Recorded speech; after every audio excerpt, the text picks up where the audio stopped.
Live from Dolphin Soccer Park on the campus of the College of Staten Island, CSI Sportsnet is proud to welcome you in to NCAA Division II women's soccer coverage exclusively on Flow College.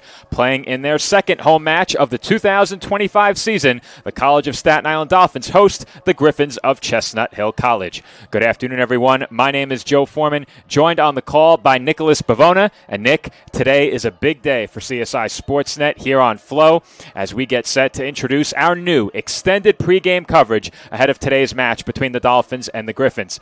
You and I have been calling CSI Dolphins athletics here on Sportsnet for 3 years now, and for all of that time, I have also been in charge of our game day operation behind the scenes. My final game in charge was Saturday, and the College of Staten Island welcomed back former women's basketball standout Sam Flecker as the new Assistant Athletic Director for Communications on Monday. Alongside another former Dolphin and Emily Albano, she takes over the management of our game staff, leaving you and I to focus exclusively on our broadcast moving forward. But Nick, enough about us. The Dolphins are still looking for their first win of the season and the first victory here at the CSI Soccer Complex since back in 2023. What needs to change from game one to get into the win column this afternoon? Well, Joe, I think it goes without saying, they can't trail early in this game where we saw against Felician in the first 11 minutes. They went down 1-0 in that game. So I think obviously the strategy is going to be don't fall down early, make sure you get a couple shots as well, because we saw in that game as well, Felician was pretty much controlling the pace of play in that first half in terms of shots on goal. The Dolphins got a little bit better in the second half in terms of time and possession, but not a lot of equalizing attacks that they had a chance to get some goals on. They had one shot that was pretty close towards the net. It just went wide right. We'll show that a little bit later on in our pregame coverage. I think it's about just getting those high-quality chances and making sure you don't fall down early in this game. It goes without saying, Nick, that last year was a tough year for the women's soccer program. Despite several close results, they were held without a win in 2024, and the team enters the 2025 season having replaced much of the core of their roster. Once again, they dropped a one-goal result in Game 1 on Saturday, and they come into today's match hoping to avoid an 0-2 start to the season. Yeah, and we talked about this a little bit last time in our pregame coverage, or at least our going into our game last week against Felician. The 2024 senior class had 8 goals and 4 assists worth of production last year for this team, over nearly 2,300 minutes of defense as well. The last time the Dolphins won in a winning season was 2018 as well, so that's definitely something that the Dolphins want to fix upcoming for this year. Already at 0-1 start, still a long way to go in the season. It's going to be their first ever meeting with Chestnut Hill here today, so a little bit of history for these two clubs, both trying to get a victory at the end of the day. And for the Griffins, the last time they finished above the 500 mark was 2022, so they've had a couple of seasons where they would like to fix some things, and maybe if they can come out on top with the win today, maybe they can make sure that 2022 mark is not the last time they have an above 500 mark.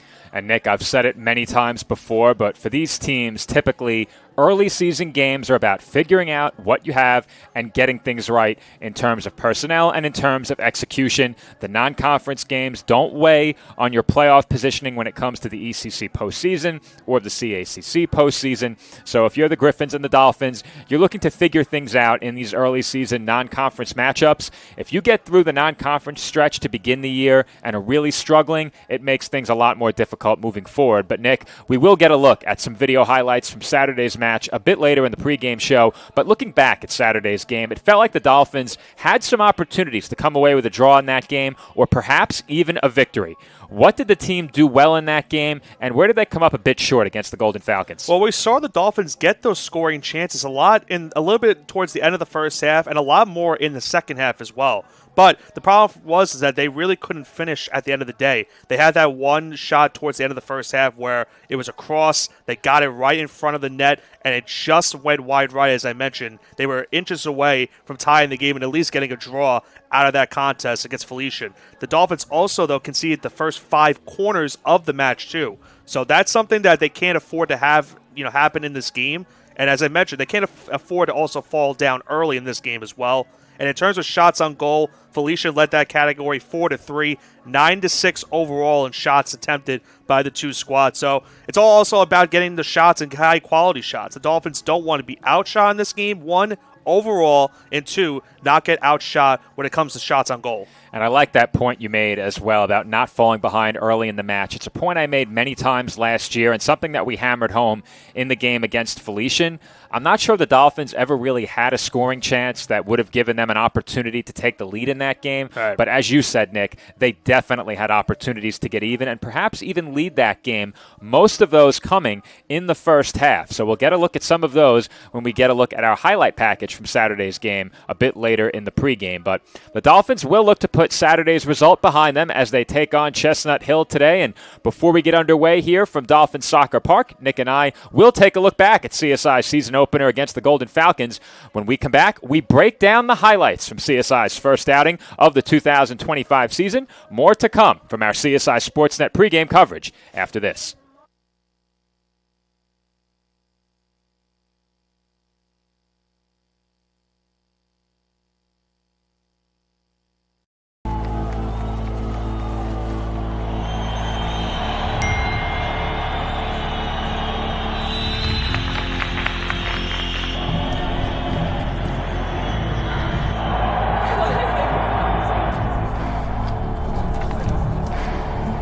If you want to win in every arena of college life,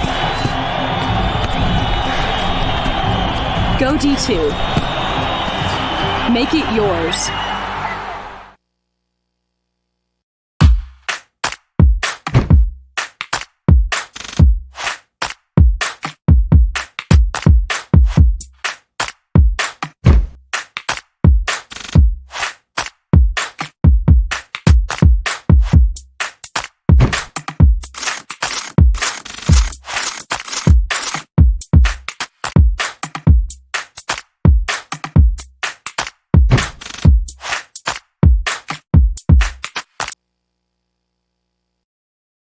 Cobra, a taco joint, Staten Island, where we're proud to have shared our family-first spirit with people from throughout New York City and the world. With indoor dining available both at the bar and on the floor. Or step outside for additional seating and an outdoor bar. Serving beer that's crisp, ice cold, and worthy of a day at the beach. Cocktails that explode with flavor. And great food made with the freshest and healthiest ingredients available. Events feature food and drink specials. Live music. And the best of Staten Island nightlife.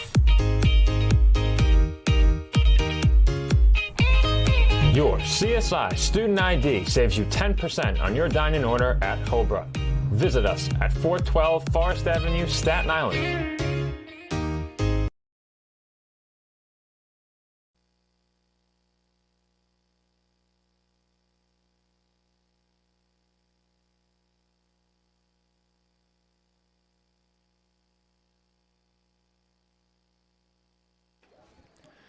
Joe Foreman and Nicholas Bavona back with you here on CSI Sportsnet as the College of Staten Island women's soccer team takes the pitch here at Dolphin Soccer Park for the second time this season. And Nick, we've spoken about Saturday's season opener already, but now it's time to take a look at some of the highlights from the 1-0 Felician win over the College of Staten Island here at Dolphin Soccer Park on Saturday. And here we go, Joe. Things got started with a scoring chance for Felician. Very early in this game, not many chances. That was the first dangerous opportunity off the foot of Kate Braun. That shot high and wide. And then we'll see right here, Isabella Schlee going wide right of the cross right there. See the shot, but a good save keeps the game at that point scoreless. And that shot saved in net by Felician, and moments later, it is Braun getting another chance. This time, she made no mistake with it. They capitalize on the missed opportunity by the Dolphins with that goal, and Felician goes in front 1-0. Yeah, great shot right there by Braun. Was very active in this game, Joe. Had a couple of scoring chances, and she capitalized on that scoring chance to give her team the 1-0 lead. And then you'll see right here, she has another shot just high and wide after that failed clearance. that keeps the game at 1-0 with 11 minutes in the first half. Just a bit high and outside. Here's a Dolphins free kick here, and that one is off the crossbar. Albana John Belai with a great effort there. However, a Dolphin was flagged for offsides. And this is the shot I was talking about earlier. The Dolphins' best chance of the game. Mia Cole with the shot in traffic. It just goes wide right off the cross, and it keeps the game 1-0 for Felician. Finishing in traffic by no means an easy task, but the Dolphins simply could not connect from in traffic during this match. And that's our last real quality scoring chance of the game right there. A Felician corner kick led to a header that traveled just wide. We got to look at it from in close. And, Nick, it really stands out that all of those highlights from the match on Saturday came from the first half. Yeah, and as I mentioned, the first half was really dictated by how Felician was doing in terms of time and possession and shots on goal. The Dolphins definitely controlled the pace of play in the second half. The problem was, Joe, is that they didn't get as much quality shots as they did in the first half. So I think the game plan for the CSI Dolphins today, make sure you get those high-quality shots, find a way to get your teammate into a position where they can get those shots, because a couple of times they looked like they had something brewing and then they would get called for offside. So I think that's what they are going to try to avoid here today. Make sure they get those quality shots. And, of course, as I mentioned, don't fall behind early in this game, because as we've seen the last couple of years, the Dolphins have struggled when they trail in these games. They've got to avoid that here again today. And to your point, Nick, you mentioned it earlier, the Dolphins allowed the first 5 corner kicks of the match. And you said it, they really dictated the pace of play a bit more effectively in the second half, and that was reflected in the corner kick tally, in the overall shots tally. It was pretty close. Shots on goal, as you mentioned earlier, just a 1-shot on goal advantage for the Golden Falcons in that game. So I think head coach Alex Mendolia is going to be looking for a more complete 90 minutes from his team today, and we'll see if they can deliver, as starting lineups are about 6.5 minutes away from being introduced here at the College of Staten Island. But, Nick, what we will do is take one more break, and when you and I come back, we will introduce the starting lineups for both teams ahead of this NCAA Division II women's soccer matchup. Once again, it's the College of Staten Island taking Chestnut Hill College on here at Dolphin Soccer Park. That match is about 6 minutes away from getting started. One final break during our pregame show, and when Nick and I come back, we meet the starting lineups for both teams.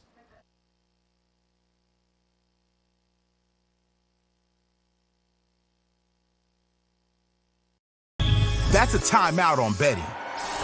It completely changed the game, and you didn't even notice. Let me break it down for you. Betting ads are applying full court pressure and getting you to play the game. Many of you are falling for it and losing big money. Addiction is happening in some more than others. Now players are getting harassed by bettors. And we all know that's not how the game is won. So it's on us to be good teammates and draw the line to stay ahead of betting consequences. NCAA athletes don't just compete, they make history. Representing our nation with pride and excellence, they bring home the hardware. Our college campuses serve as training grounds for the next generation of stars. Catch tomorrow's Olympians and Paralympians on the NCAA Championship stage today.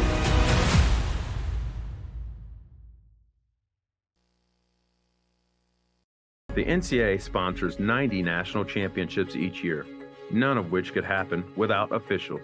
There is an urgent need for sports officials across the country, as they are retiring 4 times faster than they are coming in, leaving shortages at all levels of sport.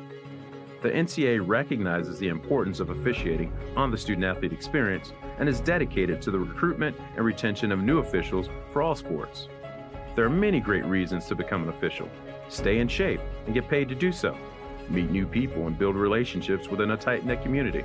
Give back to the sport you love by creating a fair atmosphere and upholding the integrity of the game. Say yes to officiating. Visit ncaa.org/say yes to officiating for more information on how to get started.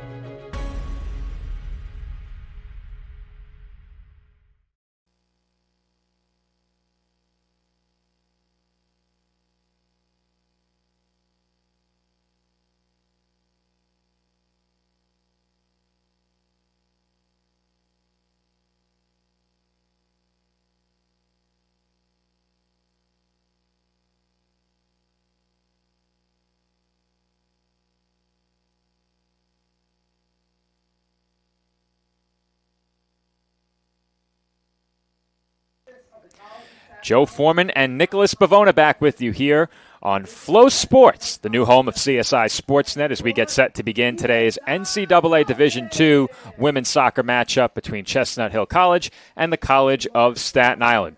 Now, we are going to have a moment of silence in memory of all of those who lost their lives on September 11th, 2001, Nick. So what you and I will do is step off headset. We will keep our microphones muted as we observe this moment of silence here at the College of Staten Island. Then, following the national anthem, we will meet the starting lineups for both teams. Stay with us here on CSI Sportsnet.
And we are back from Dolphin Soccer Park on the campus of the College of Staten Island. Joe Foreman rejoining you alongside Nicholas Bavona. And Nick, we do have the starting lineups for both teams, and they are being introduced out on the field. So what we will do is go down the line and get you those starters very quickly. First, for the College of Staten Island. In goal will be number 99, Oksana Zahirna. The rest of the Dolphins lineup in numerical order. Number 2, Sabrina Dorr. Number 5, Millie Hunt. Number 7, Isabella Schlee. Number 10, Albana Jeanbalai. Number 12, Gabriela Castro. Number 15, Annika Jurek. Number 18, Rachel Charsky. Number 19, Riley Hammond.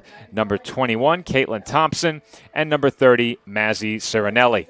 Starting lineup for the Griffins, and Nick, I always have to preface with, I need to refer to the pronunciation guide on the back side of the roster. Might be a bit slower on this one. In goal will be number 95, Haley Esposito. The rest of the Griffins starters in numerical order. Number 1, Shayna Klass.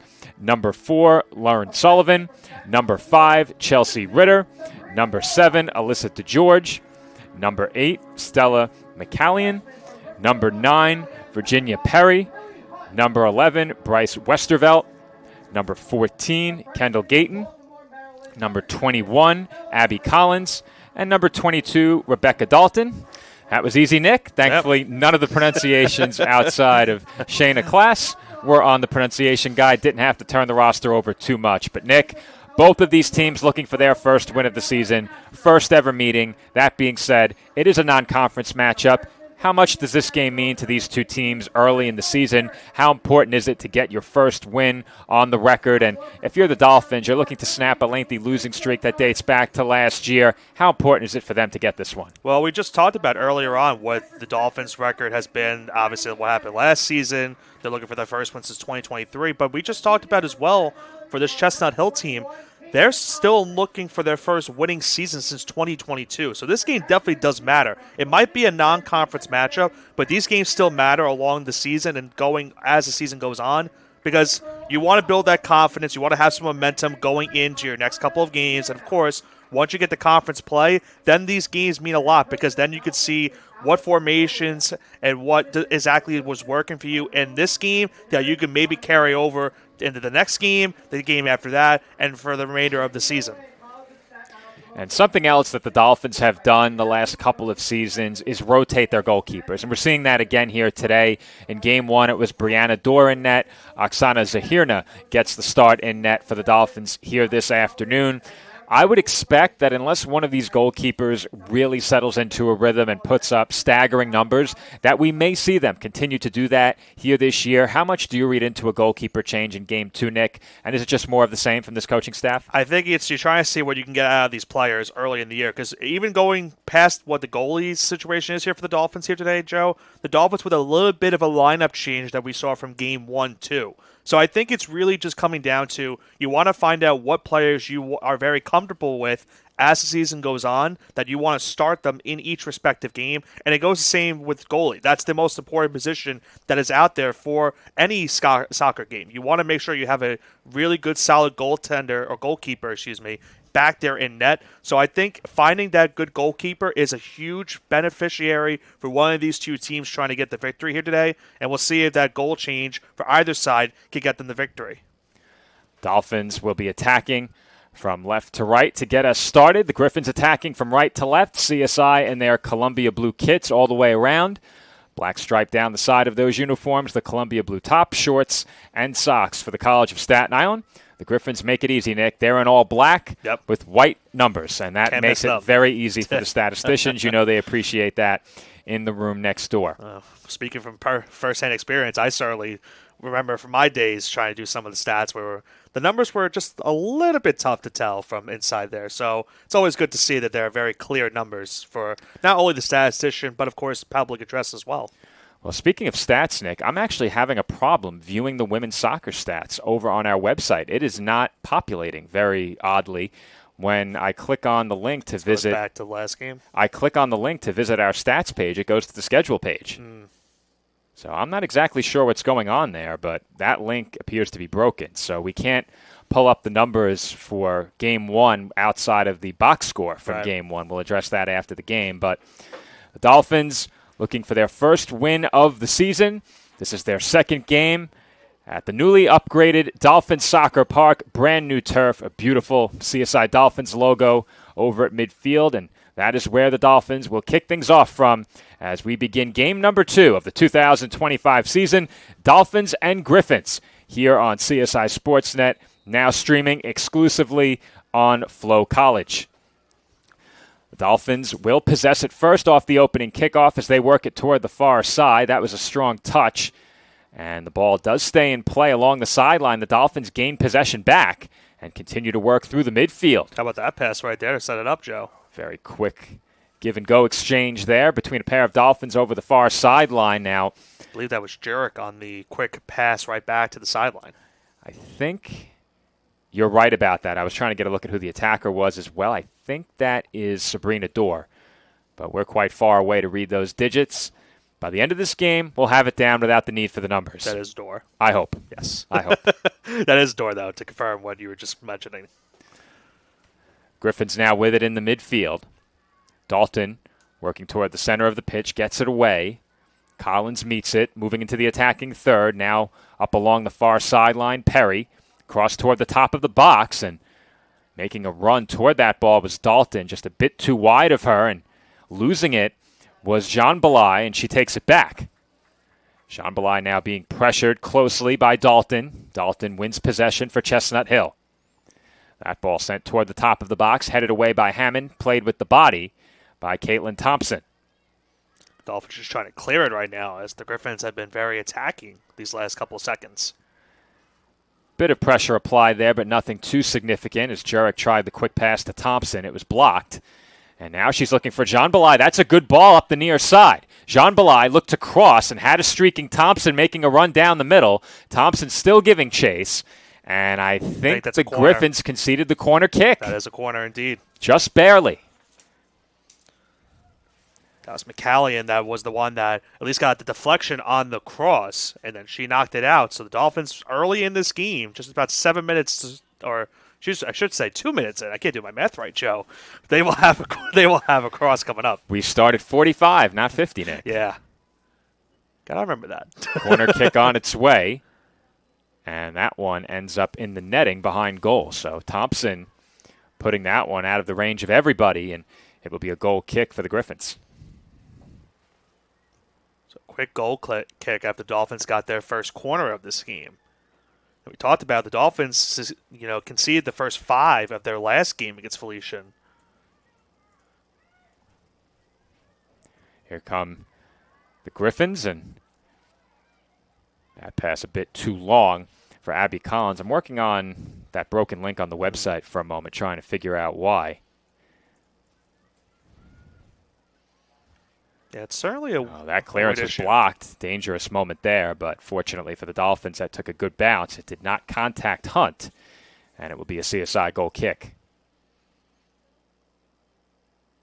It's got to be the first time that's ever happened, especially for that stats page that's going straight to the schedule. Yeah, I've never seen it. I suspect the reason might be because of the XML we have uploaded, but that I don't know for sure because it was there the other day after I uploaded, so I'm not sure what the problem is.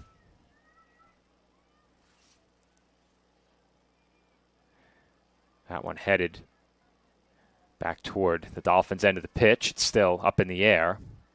Contested for by both sides. Hammond tangled up with DeGeorge, and taking it away is Sullivan. The through ball attempted. Here comes Dalton, and Castro does a good job to shield her away from that ball and clear. Yeah, Castro did a great job just getting the inside positioning just to get a little bit closer towards the ball.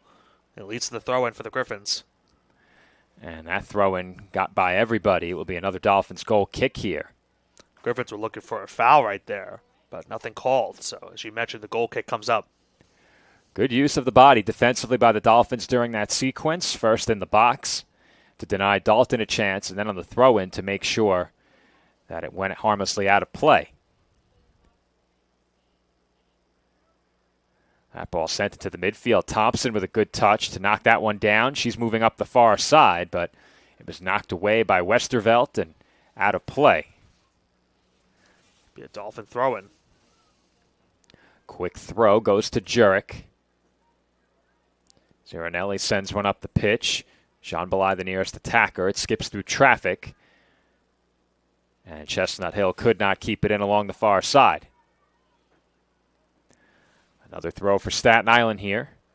Taken toward Thompson. Thompson looking to play door through along the sideline. And again, it's knocked away, this time by Class. Dolphins trying to find some shot opportunity right here. Another throw-in upcoming. Throw-in headed in the air and out of play by Chestnut Hill. That concedes a corner. Just like that. Now their second corner of the game coming up here for CSI. The first one went behind the net. Can they get something out in front to set up a shot?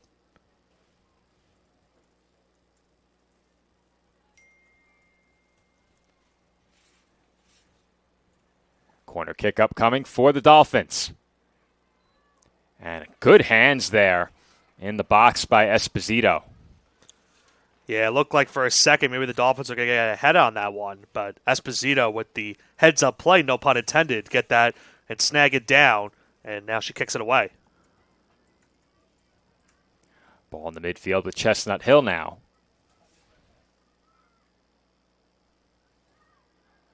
They work it up the far side into the attacking third. Able to work through Zarinelli was Ritter, and that one's cleared away by Hunt.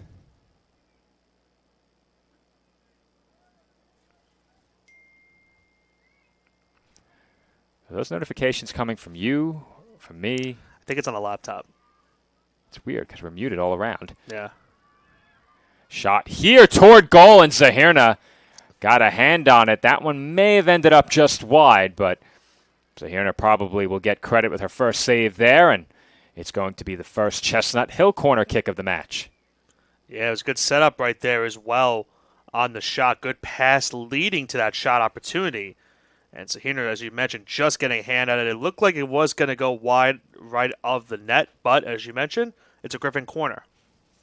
Corner kick taken toward the near post, bounces through traffic, and rolls toward the edge of the box. It's cleared away, and that should lead to another throw-in. Last touched by the Dolphins. Quick throw taken by Chestnut Hill. They nearly gave it away. Dolphins contesting well for that ball, but it's tracked down by DeGeorge. Quick passing here by the Griffins, and again, Serenelli clears it over the sideline.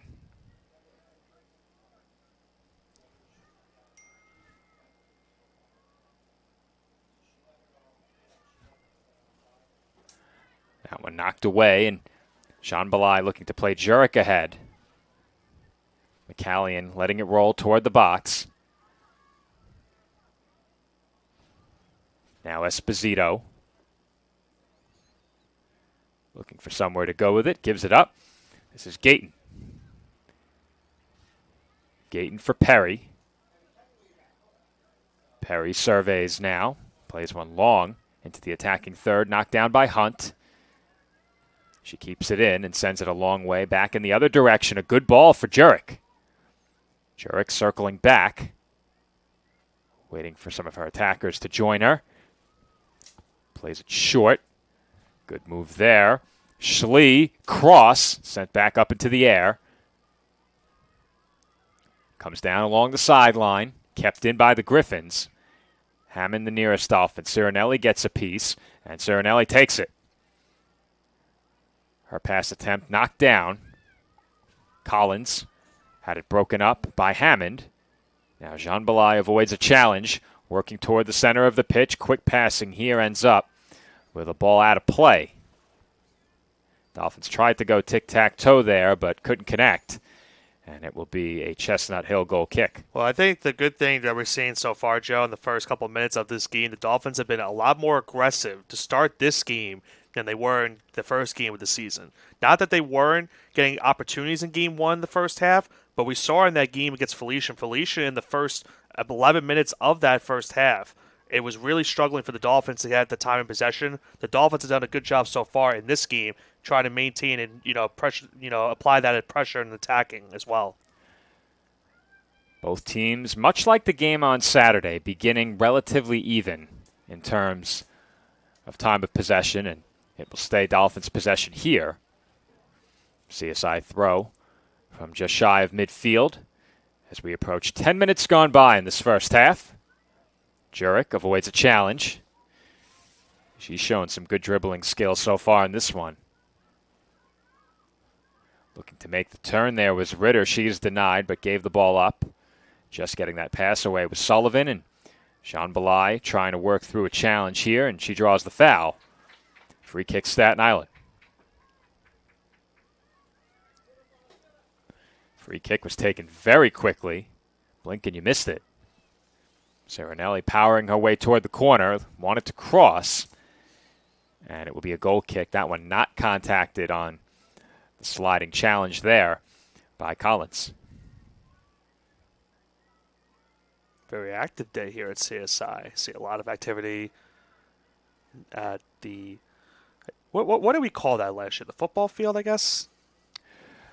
I call it the outdoor track and field complex. I was going to say there's a lot of activity over there, of course, here at the soccer park. It's a very nice day, and thankfully the weather has held up after it looked like we were going to have a little bit of an issue a couple hours ago. Well, you know my situation, Nick. I sort of exist in a bubble where I don't really exist outside of this headset, and I didn't check the weather. I didn't look outside before I stepped out. And I went outside in shorts and immediately was greeted by fairly steady rainfall. And immediately my first thought was, well, is our camera operator going to be covered? Because I think about the people first. Yeah, of course. Perhaps our equipment, but we'll say the people. Free kick here for Chestnut Hill, but the weather has held up since that time, and it appears we are going to be clear the rest of the way. Free kick taken toward the top of the box, headed up in the air, and secured by Zahirna. Well, if there's any indication or example of you being very protective of people and equipment, look no further than a baseball being hit into the press box. And you saving it. I couldn't protect myself. I should have brought the glove into the booth. Who would have known? Hammond with it now. Gets it over to Schlee. Schlee dispossessed right over the midfield logo. Collins working toward the far side. Gives it up. That ball sent toward the Dolphins bench and kept in by Charsky. Hunt. For Cirinelli. Cirinelli working up the pitch toward midfield. Sends it back to Hunt. And she fires one into the midfield. It skips through traffic and onto the foot of Gayton. Big collision right there. Pair of players go down, but Gayton's pass intercepted by Hammond. Hammond looking to play Jurek, and a good touch there by Jurek. She's jockeying for position and could not get possession back. Nearly gave herself a chance there with that touch on a ball that came screaming onto her foot. Foul whistled against the Dolphins here. Free kick for Chestnut Hill. Clock was stopped as well, Joe, on that last play, as I think a yellow card was issued, and that was indeed the case. I believe that was on Dorr. Early yellow card shown to Sabrina Dorr.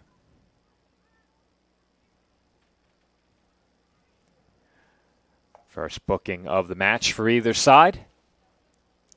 We had, I believe, 20 fouls in the game on Saturday.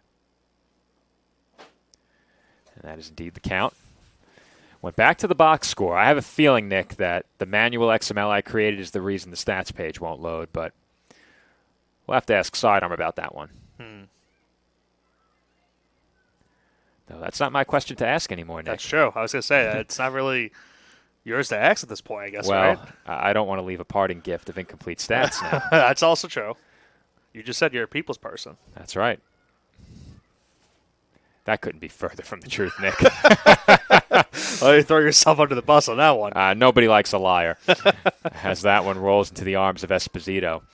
You know, I get it all the time, and you and I have had this conversation on the air before, but people who listen to us enjoy the work we do here on Sportsnet.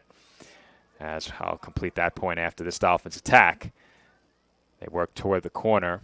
Dorr lets it roll onto the foot of Castro. Setting up a cross. Plays one into the box. And not a great attempt to clear it, but it was redirected to Esposito. Families of athletes themselves, and fans of the program who listen to you and I come up to me all the time. They say, what a great job Nick does. Only me? Only you. But aside from that, obviously, I'm included in that praise as well from time to time. You're just trying to be humble right now. But the point is, they say, you know, how do you learn to do that? You must be so outgoing. And I tell them, you put the headset on me, and you're paying me to play a role. Here's a chance, Joe. A good scoring chance high and wide.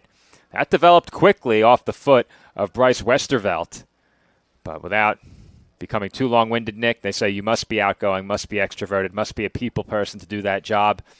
And I tell them, you put the headset on me, and I hate to state it so crudely, but you're paying me to be here and to do the job that I love. I love doing it, right? But I'm not a people person. One has nothing to do with the other. I love the work we do. I look forward to every game day, but my leisure time is spent on my own, working in some capacity, whether it be in the gym, on the computer, or with a headset on elsewhere.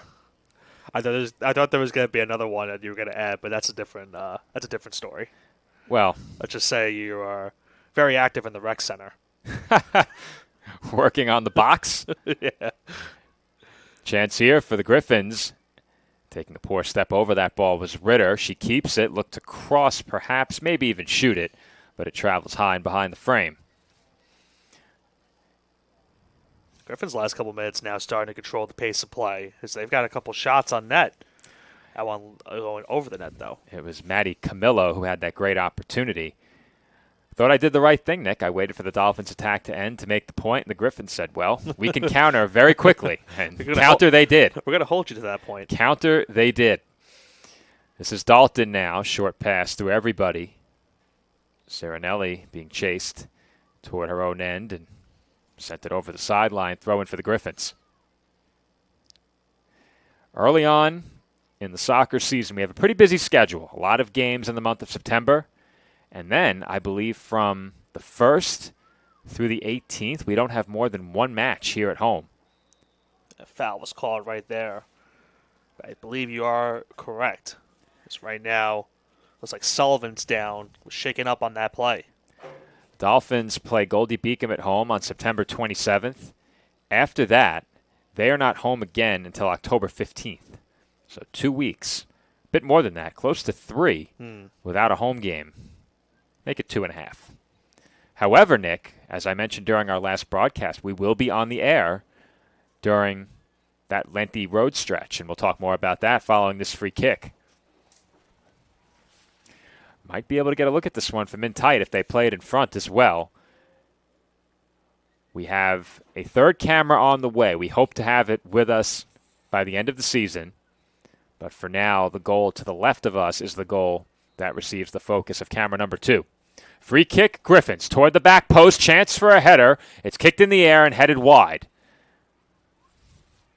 It'll be a Dolphins goal kick once again, but Nick, the Griffins beginning to knock at the door a bit here. They've put some pressure on these last few minutes. Yeah, I just mentioned a few minutes ago that they're starting to control the pace of play right now these last couple of minutes. And you saw right there after the foul was called, they had a free kick leading to a cross, leading to a header, and just went wide right.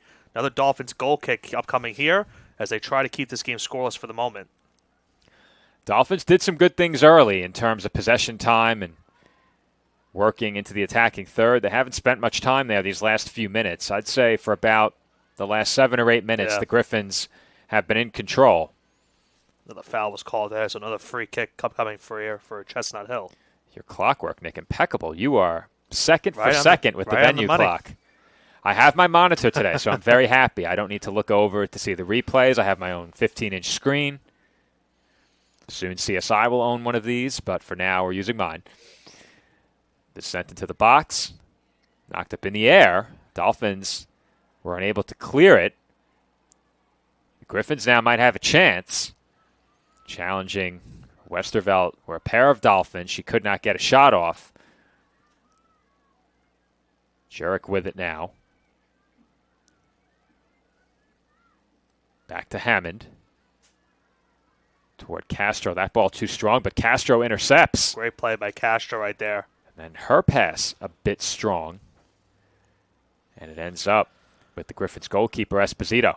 And, Joe, we kind of saw that, too, on Saturday, where the Dolphins had chances, but then they would have those passes that would be a little bit too out in front for the approaching attacker. So I think that's something that they also need to fix as the season progresses. They need to make sure that they can get the right amount of touch on their passes going forward.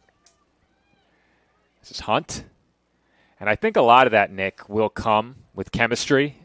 You get a look at the players out there right now. It's a pretty even mix. Yep. I think it's majority newcomers, but there is a mix. Looking, I think, actually, there might just be 2 returners at non-goalkeeper positions. It's Thompson, Charsky, and am I missing anybody else? I don't think so. I think the rest of the Dolphins in the starting lineup today are all newcomers, and that is the case. Yeah. Oh, Hammond. Hammond, yes. Yes, 3. I knew I was missing 1. I felt like there were 3. I was looking on my roster just to double check for you. Hammond, Charsky, and Thompson are the 3 returners outside of the goalkeeper, Zahirna. And as we talked about it earlier, they also made a little bit of a lineup change from last game. We see Cirinelli again to start today. She started the second half of that game. So we see a little bit of a different lineup today. And as you mentioned, you're trying to build that team chemistry. So you're still trying to get through, the chemistry as season goes on. You want to make sure that goes better for you. And thankfully, it's only your second game, so there's definitely time to fix that as season goes, progresses. You're getting a look at the starters from last time out. A couple of changes. Cirinelli did start that last game, Nick. The players who are not starting today are Vasquez and Asola. Okay. Those were the changes. At least I hope so, because that's the box score I created manually. That was based off the NCAA stats. Okay. We had a bit of a stats catastrophe after the last game. Our version of live stats was so old that an XML could not be generated from our scoring. Really? That was the issue. I actually didn't fill you in. Nah. I will after the next stoppage of play. Okay. Griffins now threatening. Chance to cross. They do. Toward the far post. Headed the other way, and Zahirna gets there just ahead of Rebecca Dalton. That was a great play by Zahirna, Joe, because if she didn't get that ball, that could have been easily kicked in and given the Griffins an early 1-0 lead. Collins put the initial header toward goal, and Zahirna does pick up the save there. Second shot on goal for Chestnut Hill, and now Dalton getting to that ball may have another chance to cross. She plays it toward the center of the pitch. Collins right back to Dalton. Perry onto the foot of Sullivan. Quick pass easily intercepted by Serenelli. Dorr without much space got rid of it toward Jurek. That one played with the body by Gayton. She gave it up quickly. McCallion working toward the far side. Class. Short pass for DeGeorge. Overlapping and taking that was Perry. Make that Ritter as this ball is sent up the far side. Waiting for it is Charsky. And Hunt will play it first. She nearly lost it. And now Charsky comes over to help. Hammond has it taken away. She's dispossessed by DeGeorge. DeGeorge moving in toward the top of the box, looking to play an attacker through. And there's a good defensive play. Getting low by Castro. Possession stays with the Griffins here. They're threatening once again. Ritter in front and just past the foot of Collins right along the goal line. Wow, what a Joe. Chance for Chestnut Hill. Best chance of the day by far right there. Good passing along in the box, and they almost got it right off of that left foot. It just went wide as they try to set up that pass. A big break for CSI right there. We'll get one more look from in tight following this corner kick. That one sent toward goal, punched away by Zahirna. Did she contact it? No, she did not. I thought maybe she got a piece. But, Nick, let's get a look at that last attempt a bit closer. And we'll see right here on the close-up cam. We just missed it again, Joe. By near inches, it looked like that one was just missed by Chestnut Hill. That would have been a highlight reel goal if Collins came in sliding to get a piece and redirect it. But as it stands, we remain scoreless. 21 and a half minutes to go here in half number one at Dolphins Soccer Park. So that look at that last cross that was punched out, as you mentioned, by Zahirna.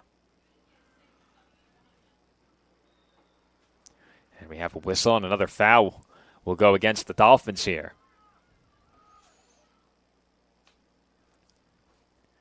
Griffins will take their time ahead of this free kick. See if they look to play it into the box. They will. Toward the dot. That was headed by Schlee. Karina Vasquez now in there for the Dolphins. Very easy for us to miss the subs, Nick. But we didn't miss it by much. Oh, wow. The two starters who did not start today have both just checked in, Asola and Vasquez. They'll try to provide some spark off the bench for CSI here with about 20 and change to go in this first half. Dolphins will throw from in front of the Griffins bench. Dolphins hoping that these players who have checked in can perhaps inject some life into this attack. It's been quiet now for about 15 minutes.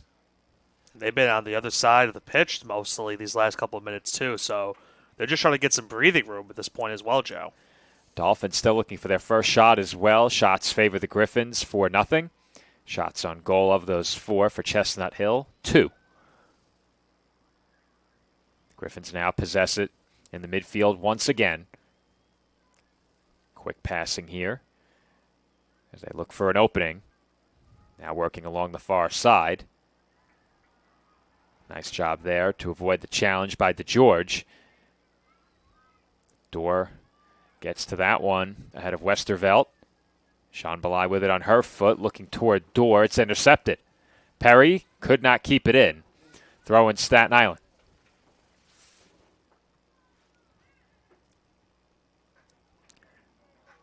Another throw-in coming up here for Chestnut Hill.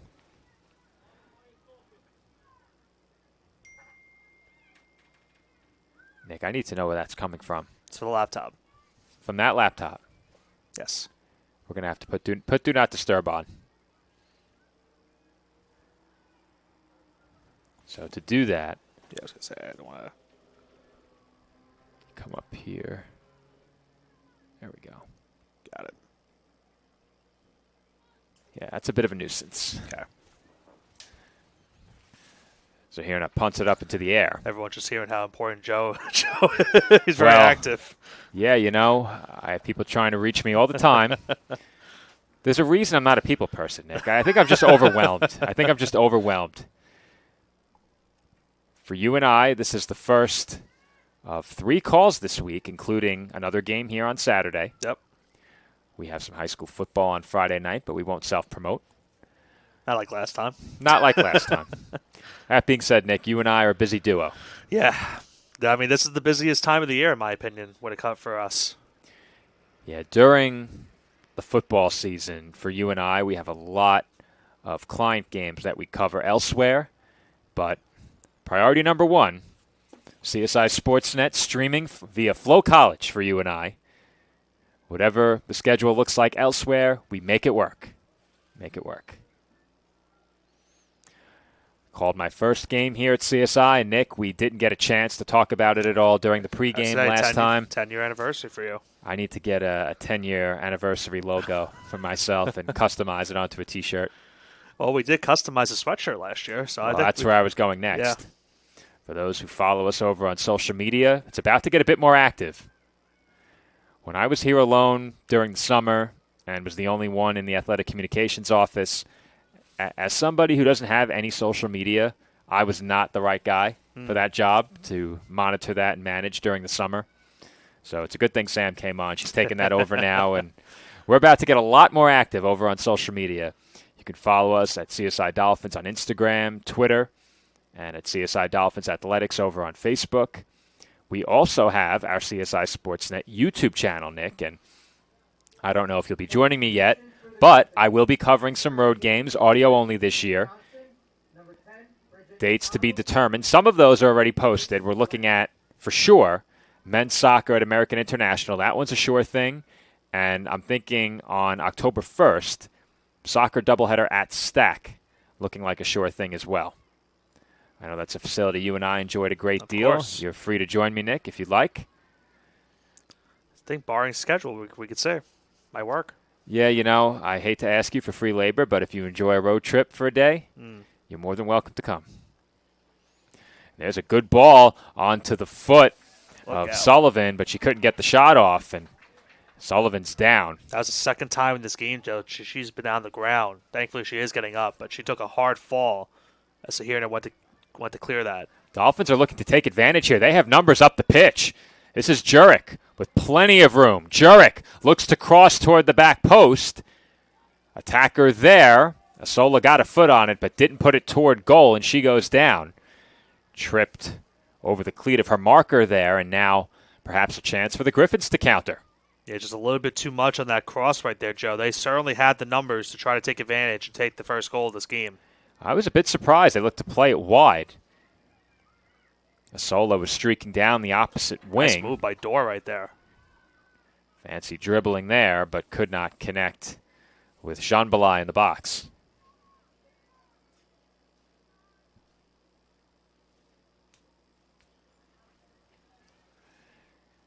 "15 minutes to go here in half number 1. The Dolphins still in search of their first shot. However, still no score as well. And we hammered the point home during the last game, Nick. We touched on it again during the pregame. But it's important for this team to score first. I think it allows them to play a bit more relaxed, and they just haven't been able to play with a lead for much, if any, of the last couple of seasons. Yeah, I think something that I want to look into is when the last time the Dolphins had a lead and were trying to able to hold on to the game. Because it's been, I hate to make that a point and, damper on this team, but it's really something that I think needs to be talked about because, as we mentioned, they've been trailing a lot in some of these games over the past year. I'm looking at the schedule. Let's see if I can find any. There's only a couple of games it could have been last year, and I know exactly which ones they were. They did not lead in the Dominican game, as the Chestnut Hill Griffins here look to attack, but I'll comb through the schedule and I'll let you know. All right. Got a chance right here for the Griffins. Stat keeper the last 3 years is pretty good from what I've heard. He taught the crew well, as a chance here for Dalton to turn and shoot. Instead, plays it outside. Ritter, who's already sent in a couple of crosses, sends in another. Nobody home there, and the Dolphins clear.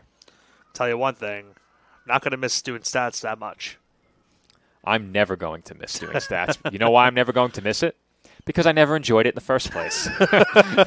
Too many numbers. You're a numbers guy. It's just too many. To be fair, I was initially brought in when I first worked a game day here at CSI. My first assignment was to input stats. At no point did I look at that as a job I enjoyed. I enjoyed the game day atmosphere. Right. I enjoyed being a part of the crew, being one of the guys on the team. Though our team's gotten a lot more feminine lately, Nick. It was effectively all men for the first, couple of years at least? Yeah, at least my first 2 years. Yeah. Yep. Yeah. But back then, stats were not necessarily something I enjoyed. No. And you know my stance on it, too. I enjoyed the experience of being a part of the game day crew. Right. Once I got a taste of getting on the headset. Yep. Yeah, that was it. No more stats, no more PA, and definitely don't you dare put me behind a camera. Pass intercepted there, and a chance for the Griffins now in the attacking third. Short pass, Ritter off the outside of the post. Not much of an angle there for Ritter to shoot from, but she made the most of the space she had. And that one's off the outside of the iron. At least I thought so, Nick. I think Zahirna got a piece. She did. She deflected it off Right the post. Yep. They often say goalie's best friend in hockey is the post. Maybe in soccer, the crossbar, that outside post. Zahirna getting some help there. Corner kick. Chestnut Hill toward the center of the box. And it was sent on goal. It's loose! And Zahirna gets back on top of it. That was a very precarious spot right there. Yeah, it took a weird bounce, Joe, off that cross. And the Dolphins got lucky that Zahirna just got on top of it at the last second. We'll get a look at it from in close in just a moment. Here's the wide shot for the moment. It didn't handle it cleanly, and almost able to capitalize was DeGeorge. That one cleared off of Hayden Johnston. You can see right there, Zahirna just barely at the last second was able to recover it after, as you mentioned, just mishandling it for a second. Well, I couldn't tell if perhaps she took exception to the attempted shot, but she definitely did not cover it. Yeah. That was not controlled.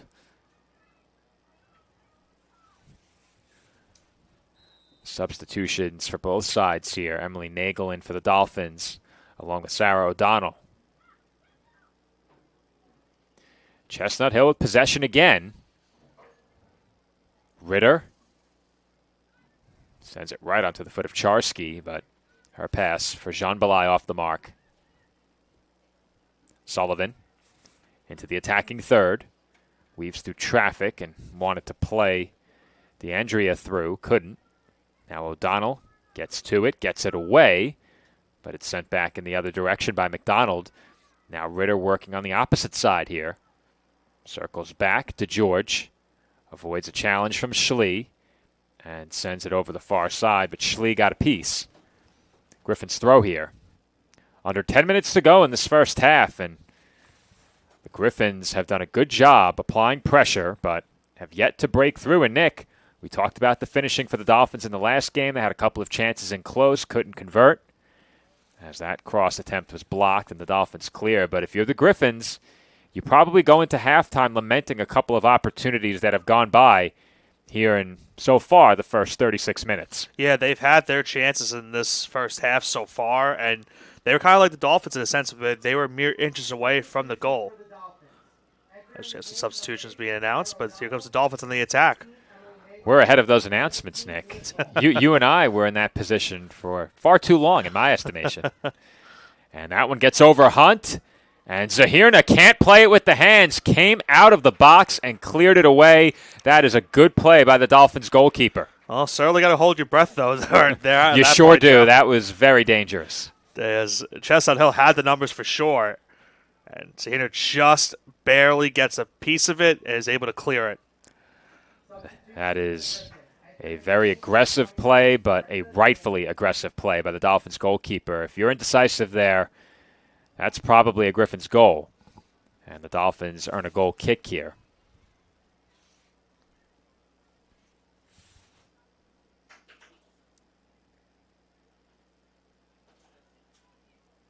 We approach 8 minutes to go here in half number one. Hunt straight onto the foot of Sullivan.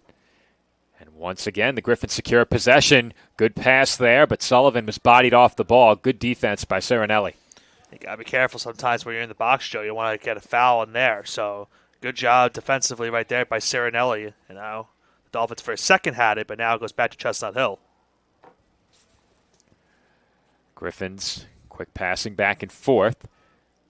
DeAndrea runs it down, but Hunt will clear again. Nearly a souvenir for the spectators. Yeah. Almost. Almost. How many ball runners do we have today? Looks like we have, what, 8? We have a lot. I think we have 6. We have 4 on the far side and 2 on the near side. And I think the far side is a chaser and then the protector, or actually it looks like 3. We have 5 ball runners. I was going to say, a lot of eager students working on the game day crew today. Again, the Griffins on the attack, and that one off the foot of DeAndrea rolls over for a Dolphins throw. Going back to an earlier point you made about social media, Joe, I got to look at on social media of the new softball field that's going to be in place. It looks very nice so far. It looks like it's been going under great construction. Softball unrecognizable from where we left it. Baseball even more so. Take a look at that, Nick. Yeah. Bulldozers all over the field. A mound of dirt probably, 15, 20 feet high at least. Yeah. No outfield wall. It's all exciting changes. I say it all the time, Nick. Maybe not as much on the air, but you've heard me say it before. I think one of the great appeals to working at CSI is that you always know where your home game day is going to be. Right. Every facility is housed on campus, and I think when you see those facilities getting these upgrades, it really makes for a great experience, not just for us here on the game crew, but for the student athletes for years to come. And so far, Dolphins still looking for their first win here on the new turf, but it's been a long time since we've been in this facility at all, Nick. Right. It's been nearly 2 years. The last game in 2023 likely played at the end of October, early November, and Saturday was our first time here ever since as Schlee found Cole, but Cole couldn't corral it. 5.5 to go here in half number one. Yeah, it kind of felt weird doing one of the softball games at Seton Hall last year, where it just, it wasn't, your familiar territory calling one of those games on the outside, but nonetheless getting a chance now for the new softball field as there's a foul right there on the Dolphins, but looking forward to calling those games later on in the spring for both baseball and softball and seeing how the new field renovations look. Well, Nick, we've been talking quite a bit in administration, and I think there might be a plan to move us. Now, there are 2 options. The first option, I'm not sure if it will come to fruition in time, and again, I'll elaborate following the free kick, but there are some potential plans in motion to change our broadcast location. This will be the first you're hearing of it. Free kick here for Chestnut Hill. Sullivan with the left foot sends one toward goal, but wide. And going back to those location changes for us, Nick, in the past, we've always called the match from up here in the press box at soccer, courtside at basketball, press box at baseball. Over at softball, we've always been behind the plate. Now, in terms of dirty equipment and being right on top of the action, we can't get any closer. Yeah. It's not an ideal location, but there's nowhere better because I needed to be shadowing the PA announcer, the statistician, and they have to be behind the plate, no doubt. Yep. However, that is no longer the case. So we're free to roam wherever we want. Now, if they can do some maintenance on the tree over by the baseball press box, we could call the game from up there in the future. Okay. That is a possibility that we're looking at. I would not be opposed. However, another option that was discussed was to build a perch in center field. Now, you know how much trouble I have with left and right calling games from the outfield, but eventually we'll get it down, especially if we call games from there. Right. Here comes Chestnut Hill again. Ritter wanted to cross, but Cirinelli intercepts. However, that's on the table for softball season, a potential move for us out to center field. Okay. It's a strong challenge by Nagel, sending Peyton Lennon down hard. It's going to be a Dolphin throw-in. I think she went down the way she did because she didn't see Nagel coming and did not anticipate that contact. Just over 3 minutes to go in the half. Jean Belay was dispossessed and did not continue her run. Nagel thought perhaps she might. Well, you got to give the heads-up play to Gaden right there, Joe, because she was waiting to see where the pass is going to go, and she read it perfectly to lead to that misdirection. Good play there by Cole to keep that one in. It looked like a lot of other players had given up on it. That's a foul on Jean Belay. Free kick, Chestnut Hill, under 3 minutes to go here in half number one. For our audience tuning in here on Flow Sports, we thank you all for joining us. We hope to improve our broadcast steadily throughout the season. We still have more equipment upgrades to be made. Our new camera is in use. 1080p, 60 FPS. First time that I believe we've streamed in 60 FPS here on Sportsnet. Has to be.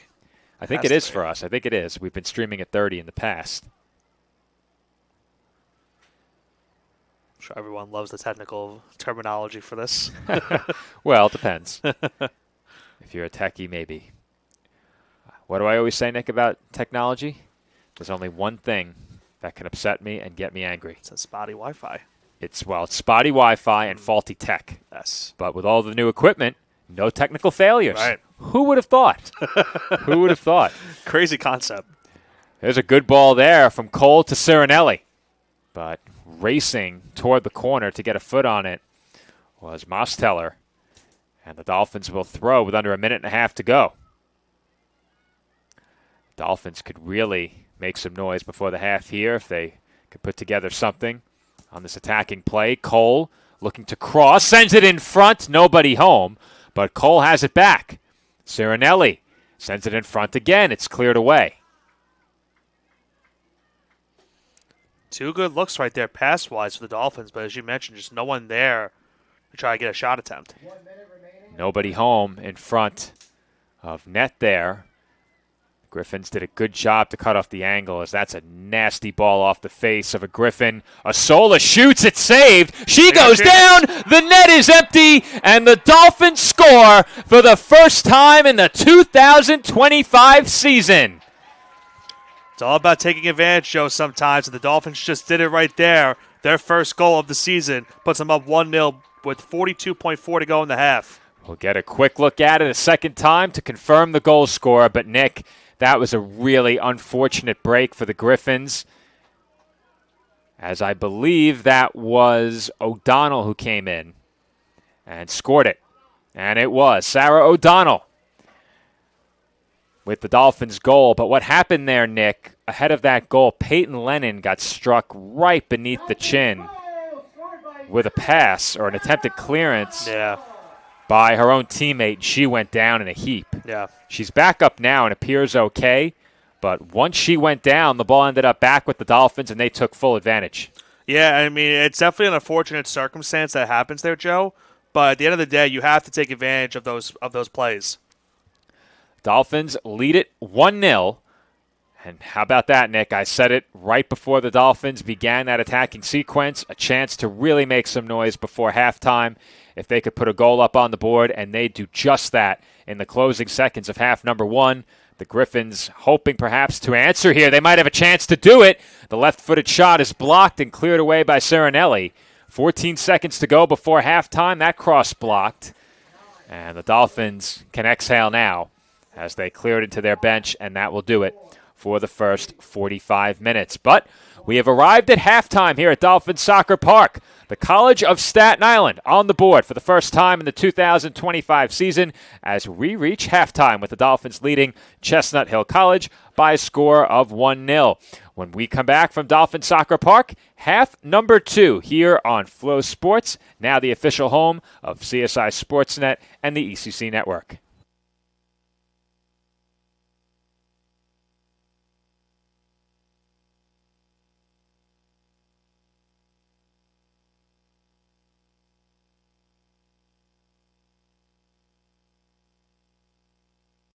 Sports fans, we pack stadiums, arenas, and local gyms every day.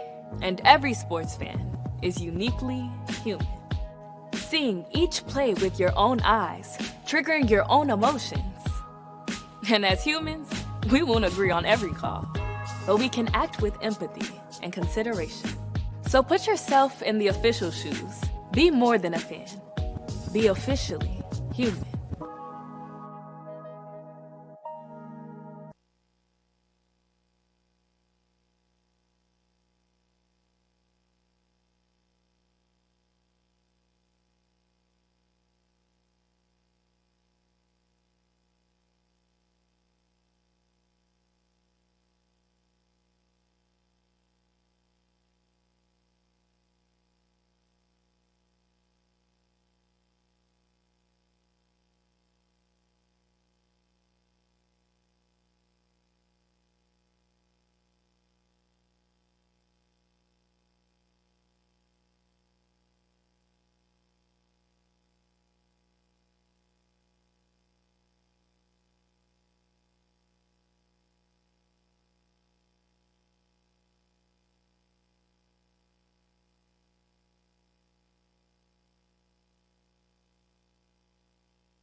Sports fans, we cheer on our favorite teams at fields, gyms, arenas, and stadiums. But have you ever wondered what it's like to be a referee? Verbal abuse from fans, parents, and coaches is the #1 reason why many referees are walking away. And they're not being replaced quickly enough by new ones. So put yourself in the official shoes, act with respect, and be officially human.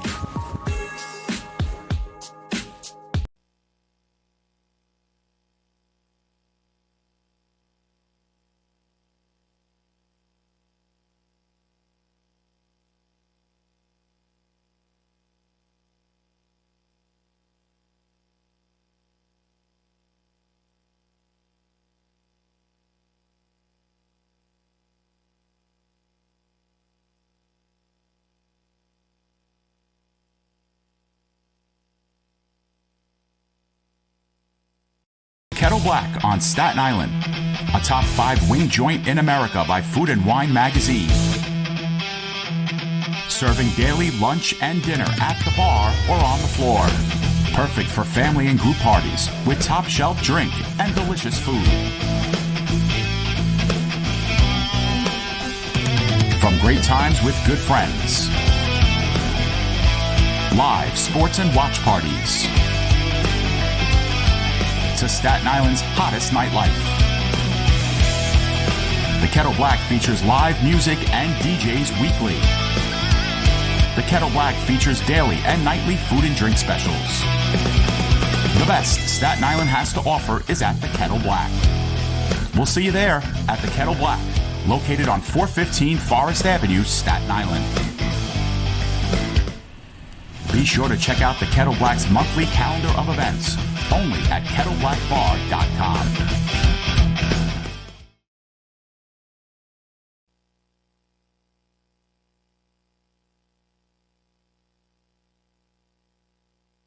Team Impact, we pair kids who have been sidelined by serious illness and disability with college teams from across the country. What's up, big man? You good? It's more than a single-day meet and greet or photo opportunity. Our program places kids on a multi-year journey, becoming true members of a collegiate athletics team. We are Penn State. From signing day to game day.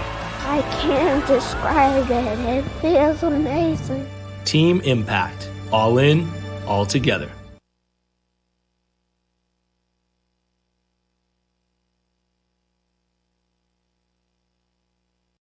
campuses nationwide, the NCAA is making transformative changes for student athletes.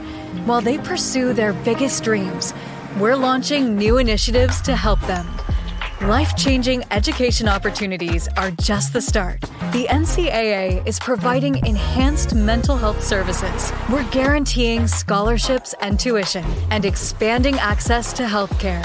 Visit ncaa.org/change to learn more.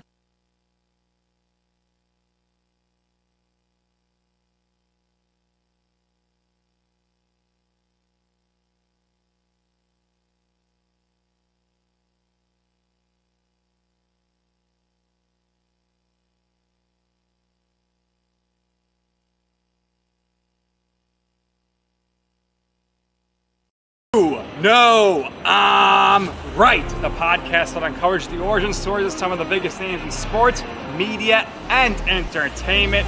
Nick Durst here along with Joe Calabrese. Here we are, 200 episodes later, about 150 episodes with guests, our friends, soon to be your friends. Well, it's pretty clear, Joe, that it's all about You Know I'm Right, the podcast. That's my You Know I'm Right moment.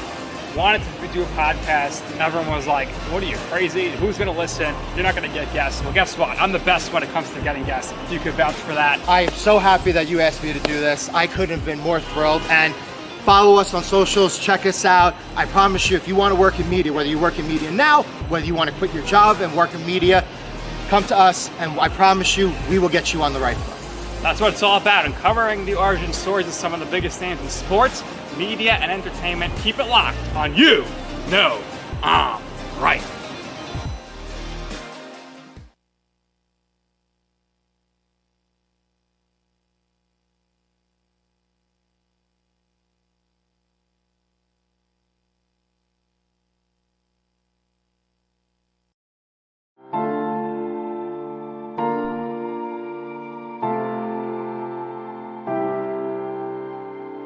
We've learned a lot from him, and we've probably learned more from him than he's learned from us. I think they're a real important part in my life. I can't describe it. It feels amazing.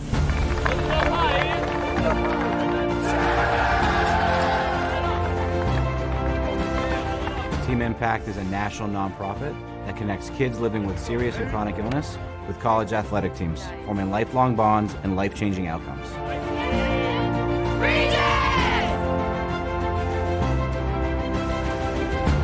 me a break it! Break it! Can I have a hug?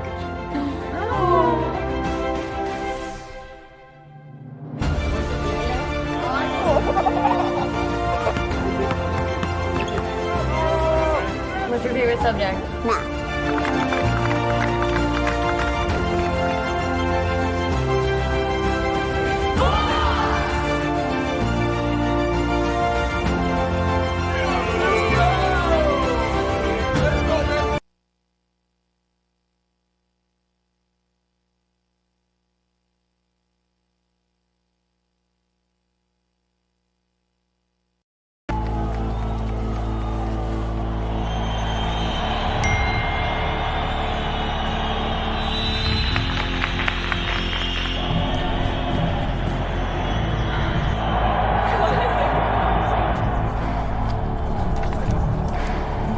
If you want to win in every arena of college life, go D2. Make it yours.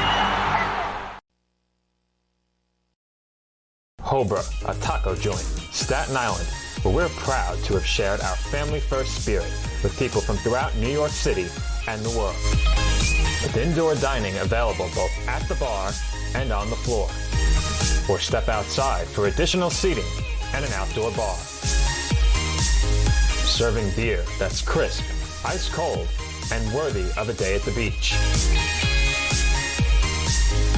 Cocktails that explode with flavor. And great food made with the freshest and healthiest ingredients available. Events feature food and drink specials, live music,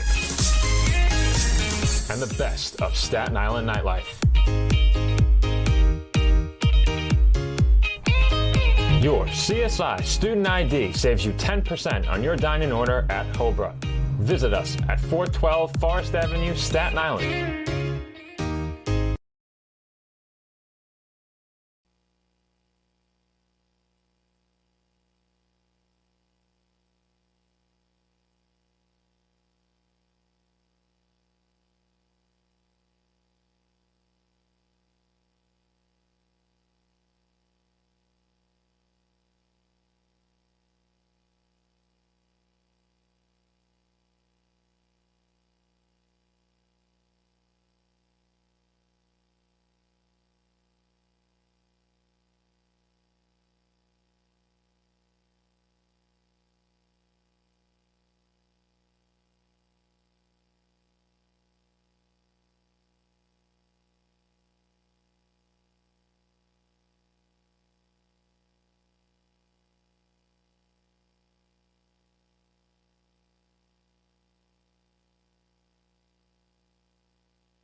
We've learned a lot from him, and we've probably learned more from him than he's learned from us.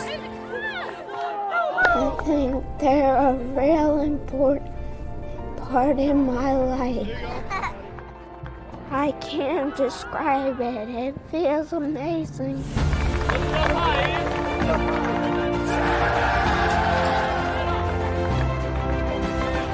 Team Impact is a national nonprofit that connects kids living with serious and chronic illness with college athletic teams, forming lifelong bonds and life-changing outcomes. Give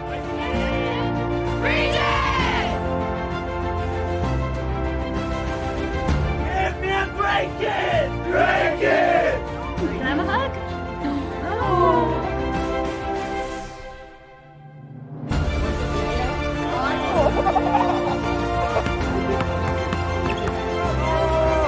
What's your favorite subject? Math.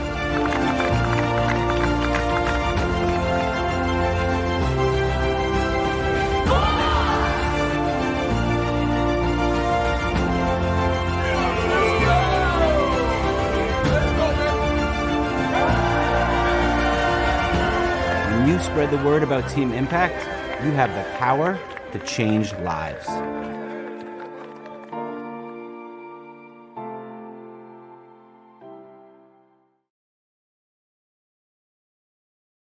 And we are back from Dolphin Soccer Park for the start of half number 2 between the College of Staten Island Dolphins and the Chestnut Hill College Griffins.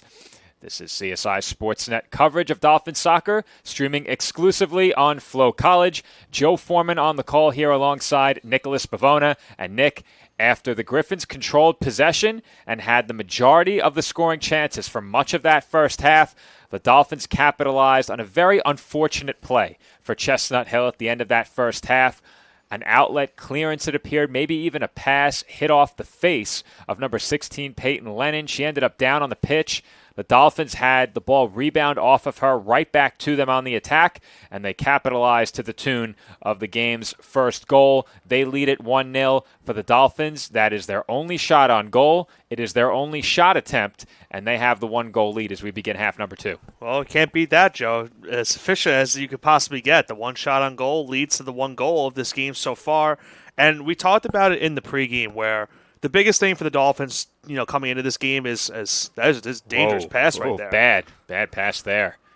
That was a bad giveaway by the Dolphins, but they will get away with it.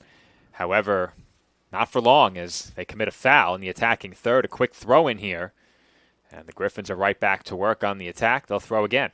And going back to the point I was saying a few seconds ago, they finally got into the score column where they now have the lead. They're not playing from behind this time around, so they can play a little bit cautiously in a sense, but a dangerous pass early in this half. Dolphins trying to exit their own end of the pitch here. Thompson was tangled up briefly with DeGeorge. Short pass back to Hunt. Hunt working toward the far side, sends one over everybody.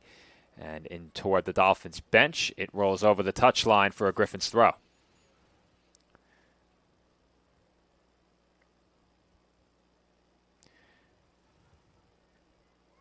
That ball sent across midfield off the foot of Mia Cole. Nagel contesting for it, couldn't secure it, and that was knocked over the touchline by Castro.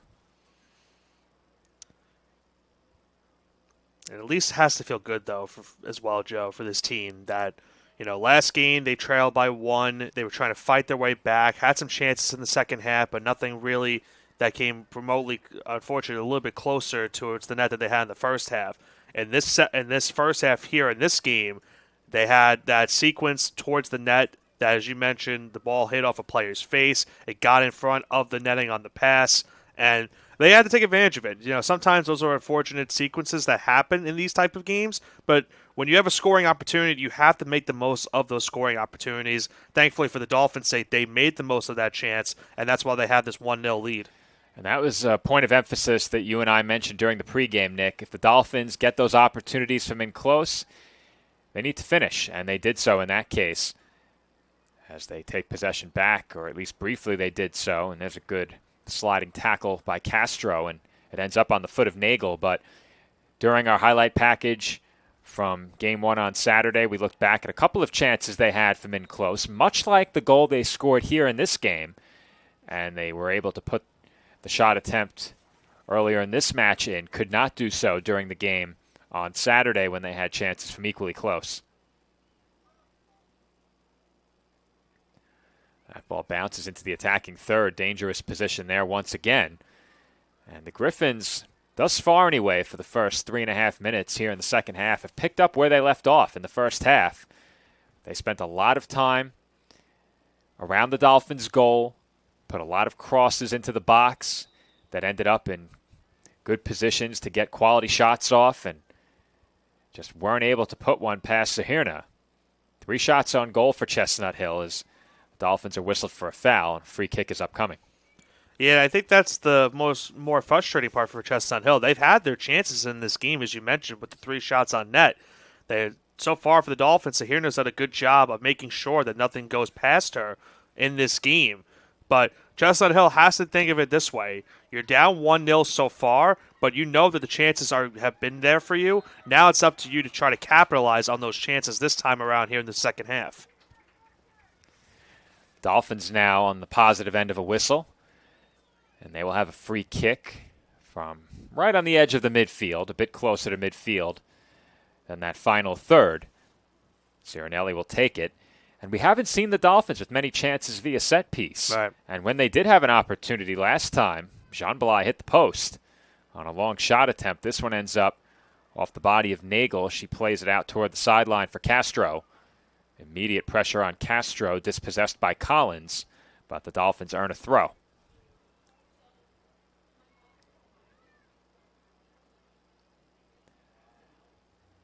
Throw in bodied away by Chestnut Hill, but they keep it in play. Heads up over there. Nagel just getting out of the way of that ball. Hit her in the shoulder. That one headed by Hunt toward her own goal.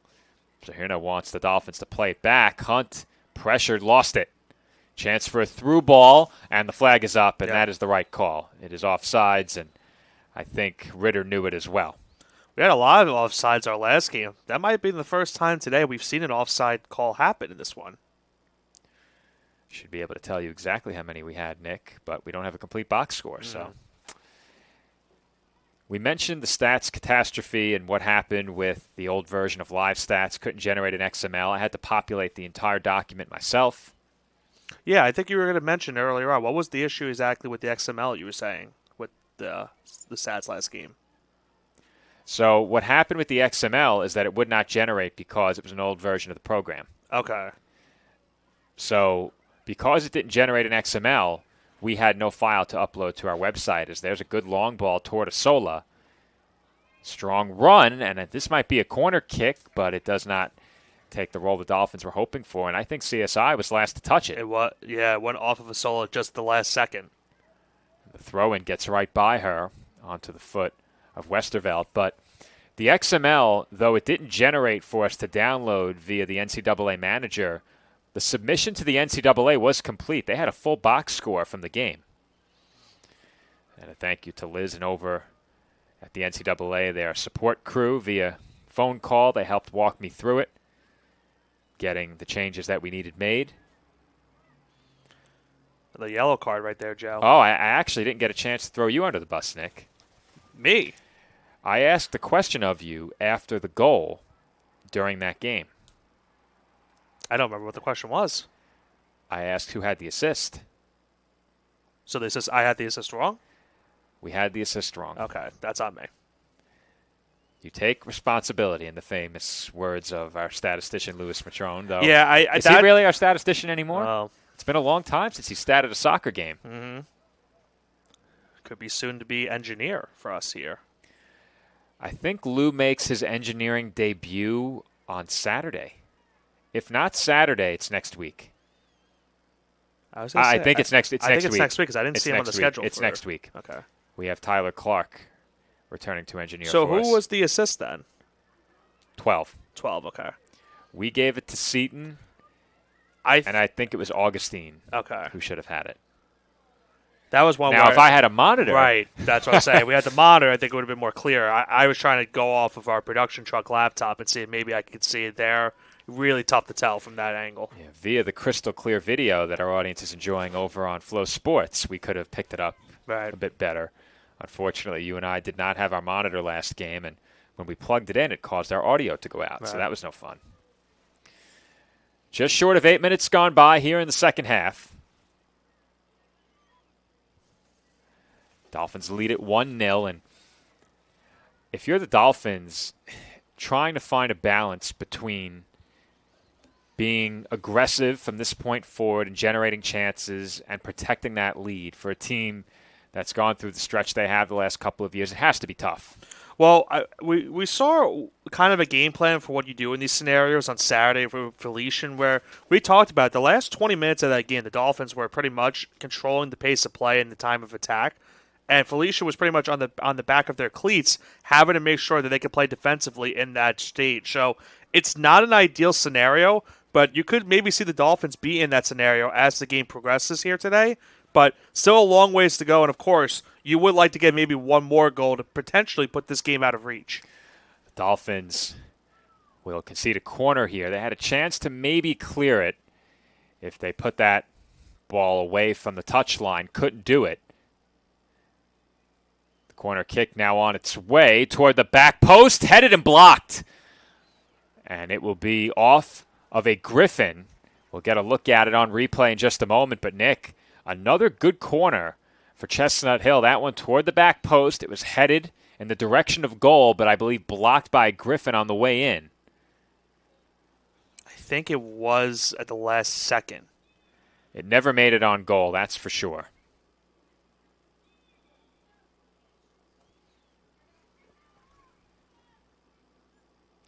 Dolphins goal kick here taken by Zahirna.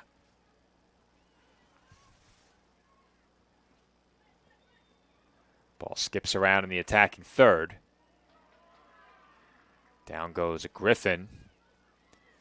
But Chestnut Hill puts one on goal out of that pile up, and Zahirna makes the easy save. Long shot right there attempted. Another shot on goal, though, for the Griffins in this game. They continue to grow their advantage in that category as that's sent toward the box, cleared away again by the Dolphins, but CSI has spent almost the entire second half to this point, over 10 minutes now, in their own end of the pitch, just trying to work their way across midfield with any sustained attacking pressure, and thus far, they haven't found any. Got a second-hand look at that last shot attempt. That was, as you mentioned, easily saved by Zahirna. Short throw. Corralled by the Dolphins, but that ball for Cole nowhere near her. And now this is played toward the box again. Off the volley by Dalton. She gets rid of it, getting into a shot. And sending that one well wide was Perry. Goal kick, Staten Island. Just over 34 minutes to go here in the second half.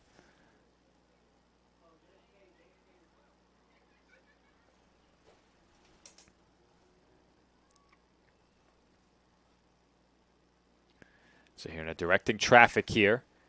Plays it very short.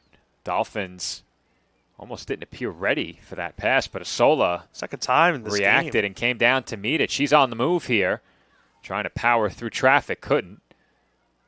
But Thompson has it on her foot now. Cirinelli working up the near side. Wanted Asola, couldn't connect on the pass. And that's sent way back in the other direction. Castro giving chase. That's the second time I was going to say where Sahirna made a pass inside of the box, and a dangerous pass right there once again by the Dolphins goalkeeper. And Cole with a good touch is off. One-on-one with the keeper. Mia Cole shoots, saved. Second chance not to be found for Cole, but a big opportunity for her. And Nick, for the second straight game, Cole had a chance to deliver her first Dolphins goal. I think what prevented her from scoring as well, Joe, on that play was Gaden was at least applying some pressure at the very tail end of that play to make sure she had to, shoot it at a particular angle. Cole with a really nice touch to get that ball down from up in the air and onto her foot quickly. An equally quick turn, and she was off to the races with nothing in front of her between she and the goal, except for the goalkeeper, and Haley Esposito makes the big save to keep this a one-goal game. And you see at the tail end, you see Gaden gets at least involved for a second, but it's a good stop as well from goalkeep to keep it 1-0. A big play right there for the Griffins. That one sent toward goal, and I think it was Ritter who went down in the box. A bit slow to get up. She's still down. Not often you get chances like that if you're any team with a player streaking all alone toward goal. Just under 32 minutes to go in this match, and we have another Griffins free kick here.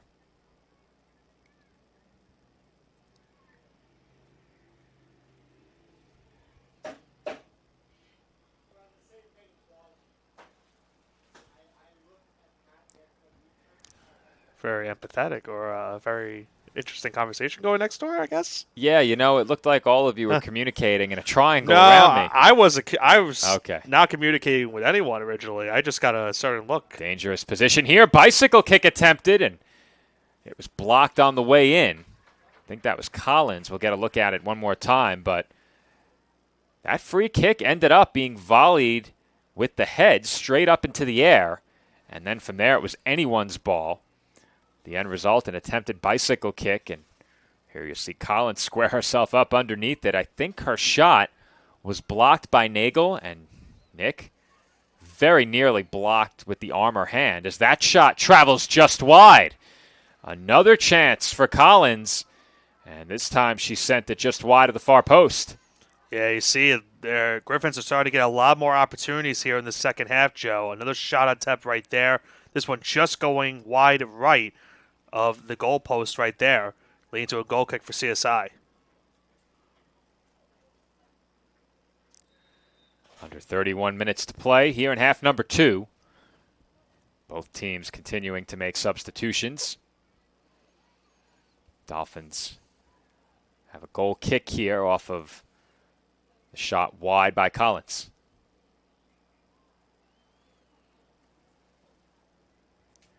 A lot of contact there, and a foul whistled against the Dolphins. And those are fouls that you can't afford, Nick. We just saw a free kick turn into a volley with the head, and then an attempt on the bicycle kick from in close. But you keep giving the Griffins these chances with free kicks from beyond midfield. Eventually, one of those bounces in the box will go their way, and you're even after that if they find the back of the net. Here's another one toward the dot, headed toward goal, and again Zahirna on top of it. But there it is, Nick. That's a good free kick. Straight to the center of the box. The ball redirected toward goal, but fortunately for the Dolphins, it's an easy save for their goalkeeper. Yeah, Dolphins certainly have had to hold their breath these last couple of minutes, Joe, as they get another stop right there. Substitution for the One of our favorite colleagues, Sal Caruso, in the building. I was really wondering, where were you waving at? I saw at the tail end of the replay that you were waving your arm towards somewhere. Unfortunately, Sal has the distinction of being the only man to audibly utter profanity in the vicinity of our microphones. He was in the back of the room. A play had gone against us. Sal got a bit animated. And was that the game I called? I think you were there. Yeah. I think you were there. I think I was with you. I thought I was just on the call myself. Possible. Yeah, I don't remember. Either way. Are we saying Sal had multiple occasions? No. He is the only one who was accidentally hot-mic'd into a potential cancellation. Hot-mic'd while not even having the mic on. Yeah. Well, there was a live broadcast going on. He decided to walk through it and voice his displeasure with the double play we hit into. If that's not an oops moment, I don't know what is.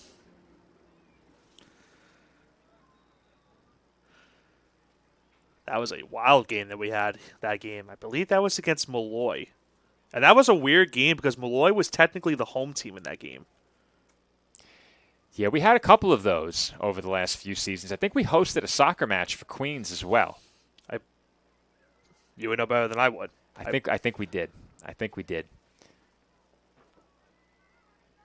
was, I believe, 2 years back, and I don't think I worked it. I think I had a client game, and the game was moved. So it was originally a road game. It became a home game, and after the movement, I had already committed to a client elsewhere. But I have all of our schedules, and that won't be a problem this year. Right. As you already mentioned, even any of the road games for CSI as well, you'll be able to call those games too.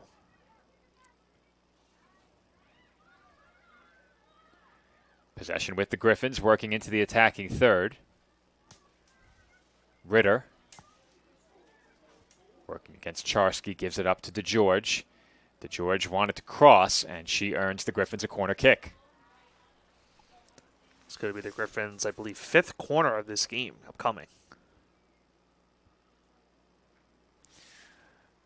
We saw it in Game 1. The Dolphins were on the short end of the corner kick tally. Once again, they're on the short end of that tally here today, 4-2. Corners favor Chestnut Hill. That's sent toward the back post again, headed toward goal, kept out. Second attempt, blocked again, and the Dolphins are able to clear it away and will now look to counter. But Nick, another big opportunity for the Griffins goes by the wayside. Yeah, I'm going to try to see if I can get a look at what number that was that blocked it, because it wasn't Sahirna, Joe, that got the footing on there. Certainly not. I think Charsky blocked it. I think it was Charsky, yeah. Yeah, I think Charsky blocked it, but really tough to make out on just the replay alone. But the Griffins, Nick, have been dominant so far in the second half, and part of that could be the Dolphins maybe dialing back the aggressiveness on the attack just a bit. Yeah, sometimes you see these teams park the bus as a terminology for it, where they're just trying to play defensively and make sure that a goal doesn't happen. But at the same time, that does become tiring for some of these teams. You know, the Dolphins have been having to do this strategy, it seems as if for the last 10 to 15 minutes, it looks like. You hate to play strictly defensive when leading by a goal, because all it takes is one, and now all of that time that you've dialed back the aggressiveness a bit really didn't allow you a chance to extend your lead. And as we mentioned, you mentioned it earlier on too, we saw somewhat of this happening towards the end of the first half too. And if not for that last goal by the Dolphins to end the first half, it was pretty much dominated by Chestnut Hill for about the last 10 to 15 minutes of that half as well. Goal kick for the Dolphins here. And I said it at the time, Nick, and you kind of got the feeling that the Dolphins had something brewing during that sequence that led to the goal. They were applying some pressure that we hadn't seen for much of that first half. In the early going, they did some things well in terms of generating opportunities, but late in that half, especially those final 2.5 minutes, they really began to push it. Right. And you could feel that there might be something brewing for the Dolphins. It ended up being a goal, and looking at the first 45 minutes, it almost didn't feel like they deserved to have the lead based on how much time the Griffins spent on the attack. But it doesn't matter. I said it earlier in the show as we have a yellow card issued here. You get that first goal, and it completely changes the way that you can afford to play the rest of the match. Right. The question is, and this is a coaching philosophy question and a strategy question, but how much you dial back the aggressiveness on the attack with that 1-goal lead is often a preference of the head coach. And so far in the second half, we haven't seen what we saw late in the first half again. The Dolphins haven't had that kind of trip down the pitch where it really felt like they were about to break through for another goal. And the only similarity you could really bring up to it, Joe, is what happened with Felician in that game, with the first half, where we saw so many chances for Felician in that first half that you knew something was going to happen, and eventually they might be able to break through. And then with 11 minutes to go, they were able to finally break through that scoreless drought and get the first goal, and that being the game-winning goal of the game. And you could really sense it during that match against Felician that it was only a matter of time. Braun had the chance that we saw earlier in our highlight package, narrowly missed scoring on her first shot, then ended up scoring not too long after that, as we have another cross here from Ritter, and an attacker making a run is denied by the mitts of Zahirna. Another shot off the crossbar, and it bounces over the frame, and Nick, another quality cross. Zahirna made a good play in net to punch it away. If she doesn't, it probably ends up in the back of the net. The second attempt off the bar and over. The Dolphins really feeling the heat right now. Well, you saw there, Joe, they couldn't clear the ball out after the initial save by Zahirna, and that almost cost them a goal right there. Thankfully for them, it just hit that crossbar on top, but it leads to a corner.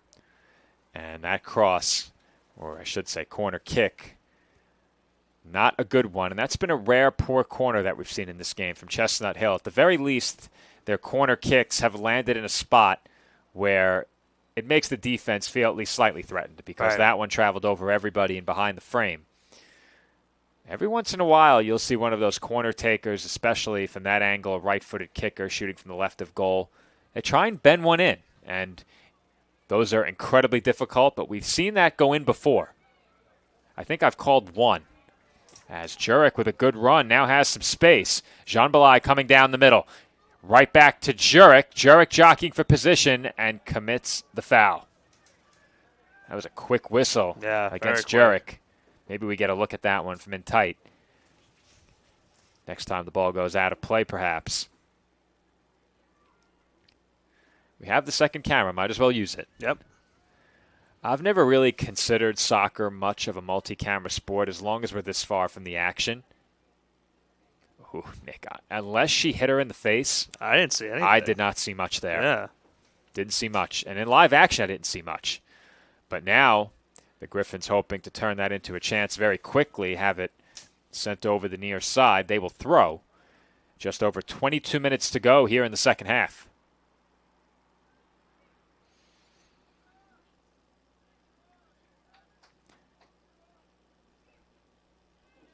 Initially, that throw was signaled in the wrong direction. It stays with the Griffins. Good ball there into the center of the box off the head of an attacker. Here comes Perry looking to play it in front, but Hammond was there to deny. Great play by Hammond there, Joe, because they had a chance on that pass to maybe set up a shot. Dolphins now looking to counter. Ball for Jean Belay. Good one, but better defense there to keep it away from her by McCallion. Here come the Griffins back the other way. Calling for it was Johnston. And she will not be able to run it down in the corner, but was it deflected? It was deflected. It was deflected away from her. Quick throw. Castro. Fouled. And Castro is down.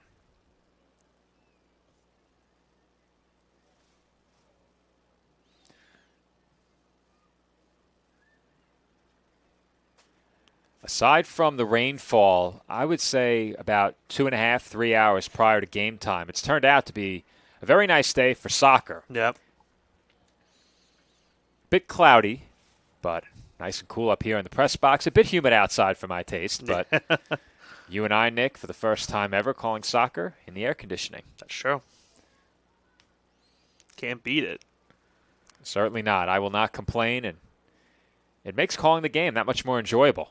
It really does. I It really makes a big difference for me. I thought working. you were going to go with the pun. It makes the call sound a little bit cooler.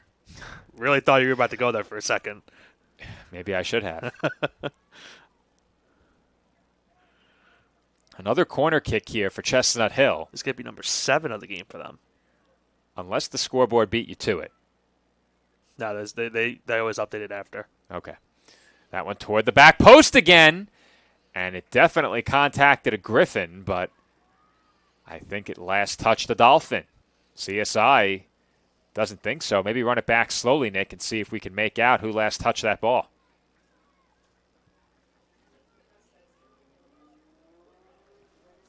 You're not missing anything live. I think they got it right. Yeah. I think it hit a Dolphin right along that post as that travels behind the frame. So not much doing on that corner. We're inside of 20 minutes to go from Dolphins Soccer Park. The Dolphins just over 19 minutes away from their first victory of the 2025 season. It feels like, Nick, they're sort of clinging to a 1-goal lead right now. Have just the 2 shots, both on goal. 8 shots on goal. Make that 4 on goal for Chestnut Hill. Right there. Yeah, those giveaways, something you can't afford. You only get away with so many of those. That one sent toward goal, but again, well wide. Seems like with an attempt like that, the Griffins might be pressing just a little bit now. They've had no shortage of possession time in the final third of the field. And it's one of those type of games where if you look at the stats in terms of shots on goals and corner kicks and time of possession, where it looks like this would be a game that Chestnut Hill should be on top right now. But the Dolphins right now were the ones that are the beneficiary and were able to take advantage of that one sequence in the first half. And for Chestnut Hill, they've had their chances. It's just the ball hasn't gone in the net the way it's taken the wrong bounce for them so far. Dolphins have blocked quite a few attempts, to their credit, defensively. The Dolphins, though they've been parked at this end of the field for quite a bit, they've done a good job as they've been pinned down here. But 13 shots in this game for Chestnut Hill, just 4 of those on goal. So in addition to the work the Dolphins have done defensively, the Griffins have failed to put shots on target for much of this game. And now the Dolphins are awarded a free kick in the final third. Clock stopped at 17:41. Yellow card right there.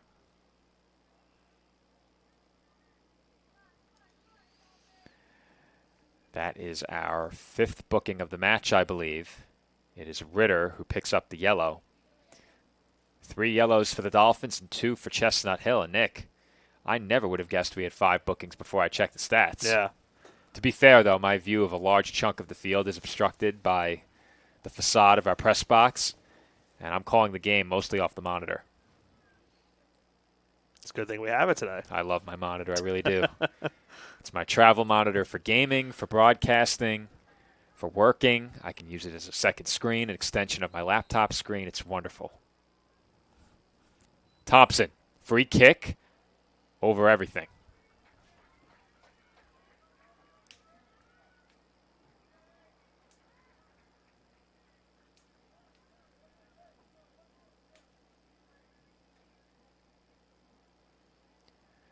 That one sent into the midfield, immediately deflected back toward the Griffins' goal. Chestnut Hill hoped to work up the far side. The Dolphins cut off any angle there, quickly throw in. Headed into a good spot. Asola chips it in the air. Here comes Thompson streaking down the middle. Got a head on it. The ball's still loose, and I think they're going to get Thompson for a push there. And Nick, give us a look from in close, and I think that was the call. Thompson definitely used more than just the body to try and gain position. Yeah, it looks like she extended the arm. Yeah, when she was trying to go for the header, her arm did extend to lead to that collision. So free kick is the case right there. That was the right call indeed. Good call by the officials. That's why they're in neon, and I'm in a Sportsnet jacket.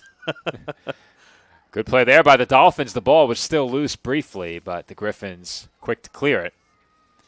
Throw in Staten Island. As we approach 16 minutes remaining in this match, the Dolphins lead it 1-0, and they have a chance for more here. Asola with a poor cross. Sends it into the netting behind goal. Goal kick now for the Griffins. But at the very least, Nick, the last couple of minutes for the Dolphins have been better. I think they've dialed up the aggressiveness just a bit, and I think that came with a trip across midfield. All it takes is one successful counterattack, and perhaps you put this game away. And it all started with a counterattack by CSI. Arguably their best chance of this game did not result in a goal, as Mia Cole was one-on-one with Haley Esposito, and credit to the Griffins goalkeeper for keeping this a one-goal game. Yeah, both goalkeepers should be commended for what they've done in this game, Joe. They've had some good stops. Their defense has also done a great job as well, trying to help them in the sense of things. But right now the Dolphins, they obviously took advantage of that one play towards the end of the first half. And now with about 15 minutes to go here in regulation, can Chestnut Hill set up something? They've had some chances. Can they finally get that set-up shot that could tie this game and at least maybe award them a point?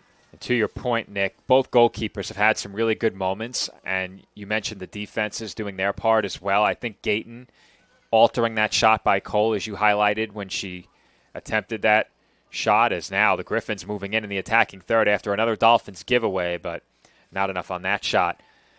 However, on that attempt by Cole a bit earlier, Gayton, I think, did just enough to alter it. As you said, Nick, that was a good defensive play. That save, also a standout moment for Esposito. On the other side, I think when Zahirna came out of goal to meet the ball outside of the box, following an instance where the ball had traveled over her backs and landed in front of her with a breakaway opportunity effectively on the line, Zahirna denied that with a decisive play to come off her line, cleared it. And I think for her, that's probably the biggest play she's made in this match. And let's not forget, too, Charsky's big play defensively on that loose ball, where if she's not in that one spot, that certainly could just roll in the net and tie this game, too. That was a big moment as well. And as you said, the defenses have lent good support to these goalkeepers in this match. I think where the Dolphins have come up a little bit short in that regard, they've had some bad giveaways down around the final 18, and I think you need to avoid those, especially in the one-goal game. But those are some mistakes you have to clean up as you go along in the season, and I think when you get used to where you expect your teammates to be and get more familiar with the unit that's out there with you, it becomes a bit easier to avoid those miscues. And speaking of miscues, Nick, another foul committed by the Dolphins on the plus side of midfield for Chestnut Hill. Another yellow card shown as well. And that one goes to Hunt. This free kick comes in a very dangerous spot. Still plenty of time left. The clock stopped at 13:25. Yeah, I think now you're going to look to see if they set up some type of cross leading to some sort of deflection that can get in the net. We've already seen a bunch of those happening here in this half, where a couple bounces away for Chestnut Hill and this game would have been tied. Will they have a chance to do it right here? We'll see what they set up. The free kick taker will be Alyssa DeGeorge. Several of her teammates in line with that far post. You have a couple now working toward the dot. The free kick taken toward the back post over everybody, and Dolphins get a break there. Just a little bit too much on that cross attempt. And I think a big difference right now in the second half versus what we saw in the first half, the Griffins have not been nearly as effective off the set pieces. Their free kicks have not been as good. Their corners have not been as good. And we have an injured player down, looking as if she's holding her chest here, and I think the official is waving the trainer on. And clock hasn't been stopped just yet. It looks like it just got stopped now. Yeah, this looks a bit concerning whenever you see a player going straight to the chest, but I will say on that, I believe she was the one that went down initially when the cross attempt just happened before. And I'm not sure, maybe she got the wind knocked out of her on that play where she fell on her back, because she did fall trying to go for a header. That was Jenna Gagliardi, helped off. Peyton Lennon checks back in.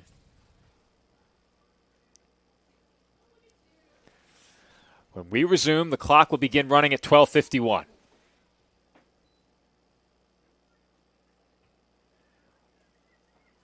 Immediately the Griffins had possession. They keep it.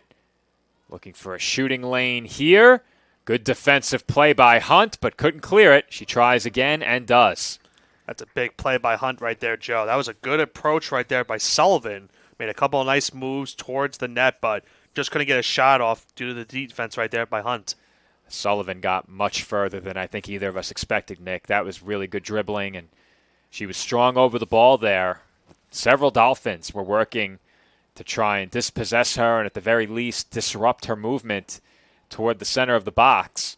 And when they finally got it away from her, it almost ended up on the foot of DeGeorge. But as you said, Hunt with a really nice play after the first failed clearance to stay with it and successfully clear it on the second try.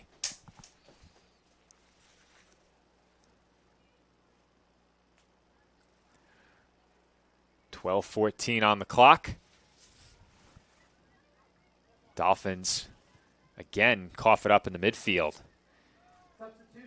And I think, Nick, we can easily count on one hand how many times the Dolphins have crossed midfield with possession of the ball here in the second half. It's been very, very low. They've been leaning upon those backs defensively, and they've come through, as that's off the heel of Jurek. And if she skips over that ball and lets it roll in front of her, there's definitely a chance there. Good dribbling by Jean Belay. Dolphins now have it in the attacking third, and I thought maybe I engaged the commentator's jinx, Nick. Almost. Dolphin throw-in upcoming.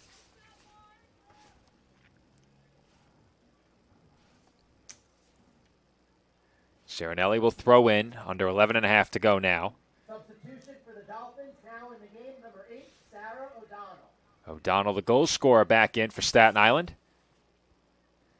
For Sarah O'Donnell, her first goal as a Dolphin, first goal for CSI this season, the first goal of her career.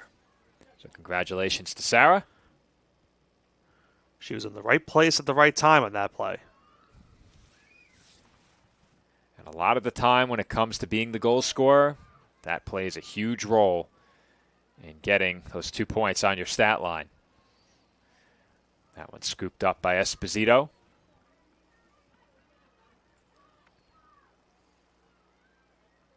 Hammond heads it off the punt across midfield. Now Jean Belay back to Serenelli.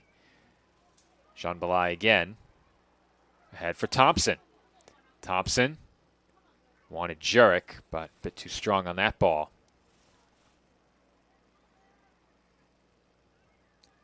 Another one sent toward midfield, headed by Hammond. It rolls back towards Serenelli, who heads it again. Off the volley, Westervelt sent it into traffic. Still loose. Sullivan with a strong touch. Keeps it on her foot, working around Hammond. Sends one wide. Tough angle there for Sullivan. Not much you could do with the ball from that position. Yeah, it's just, as you mentioned, the angle of that, it's not easy. And did get it up and was able to get a shot, but off target. And now with under 10 minutes left, Dolphins will take a little bit of time right here, try to milk it, and try to make sure that they don't allow a potential another chance right here for Chestnut Hill to try at least get a point out of this matchup. Well, I think the difference on that last sequence as Sullivan moved in, she had Hammond on her back and had a step on her after that strong touch when she received the ball. But you had Karina Vasquez as well shadowing the play to the inside. And I think without Vasquez there, Sullivan definitely had an opportunity. But with the second marker waiting, making that move to the inside, just not an option. She was forced to shoot it. And from that tough of an angle, really difficult to put one past Zahirna.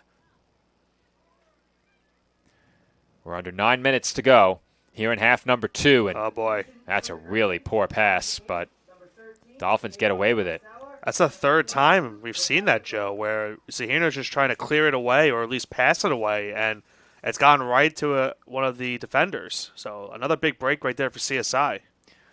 I think a lot of the time when you're a goalkeeper in a situation like that and you try and finesse the ball, bad things happen. I think more often than not, the best play is a reset where you just send it down the field and make sure you clear any attackers who might be roaming in the area around the box. But that time it looked like Zahirna tried to finesse it over the attacker and onto the foot of one of her backs and didn't get enough on it. There's a good ball from Thompson to O'Donnell.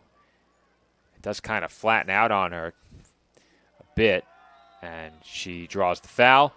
No protest there from Gayton, and the Dolphins will have a free kick with under 8 minutes to go. And they'll certainly take a little bit of time right here to potentially kick this one away, and we'll see if they try to set up a cross or maybe some type of a pass right here that could set up a shot. Thompson will attempt the free kick. Based on where she's angled, Joe, it's possible she maybe takes a shot from here. I think everything's on the table. You can shoot it, cross it, or play it toward the center of the pitch, because right now there's not much resistance outside of the box in the middle. Thompson bending ball well wide and not handled cleanly by Esposito. Oh. These goalkeepers have made everybody hold their breath these last couple minutes. Yeah, sometimes the turf plays tricks on you, maybe a bit of extra bounce in the new turf, or perhaps a bit less. Who knows? I am by no means an expert in artificial turf, but those were dangerous few moments there. Speaking of dangerous moments, speaking of dangerous, here come the Griffins, but the flag is up. Yep. Second time we've seen that, where Chestnut Hill appeared headed for a great scoring chance, a potential breakaway, but denied by the lines judge for a second time in this match. The big break for the Dolphins, almost another costly turnover. And now with 6:30 left, can they hold on to this game? CSI with it in the midfield. Cirinelli just got that one through Gayton. Now O'Donnell had her pass partially deflected. Here come the Griffins yet again, working into the attacking third. That one just got by Sullivan.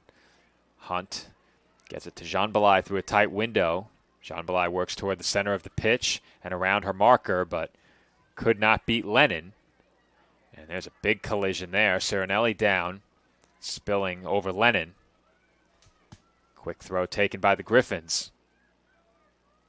Thompson just got a foot on that ball, but the Griffins keep it. Ritter working against Hunt. Hunt forcing her toward the touchline, and it's a corner kick coming up here for Chestnut Hill. 5:40 to go, and the Griffins continuing to keep the pressure on. It's going to be their 9th corner upcoming here, Joe, with 5:30 left in regulation. So time is certainly starting to slip away from the Griffins here. They've got a couple more chances in this game to potentially tie it. That one sent toward the back post, punched away by Zahirna.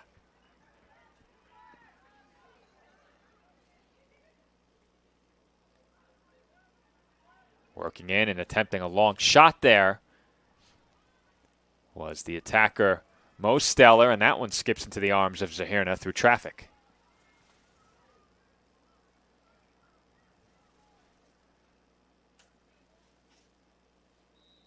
A foul at CSI. Foul whistled against the Dolphins.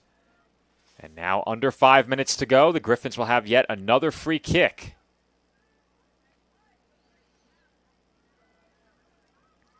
Dolphins have committed 14 fouls in this match. Chestnut Hill with 8. This free kick into the center of the box, headed away by CSI. Dorr first to meet it, avoids one challenge, trying to work through another. She does. Good foot movement right there by Dorr, and she'll potentially draw a foul as well. They'll play the advantage here. Dolphins now working up the far side. Vasquez puts the brakes on and lost it. That's a good job by Dorr just to get the Dolphins out of some trouble there. And a foul called. No advantage played this time.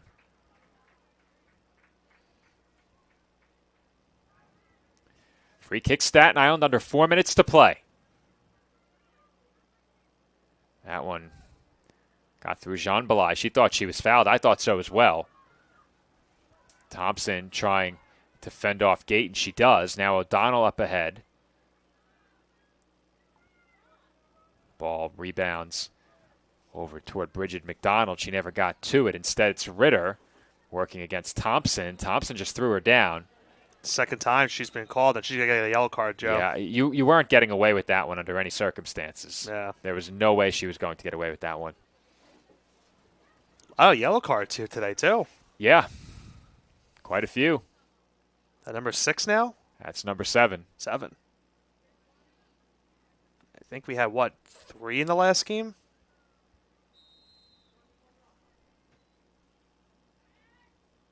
That one sent toward the top of the box. It deflects away and is corralled at midfield by Chestnut Hill with just over 3 minutes to play.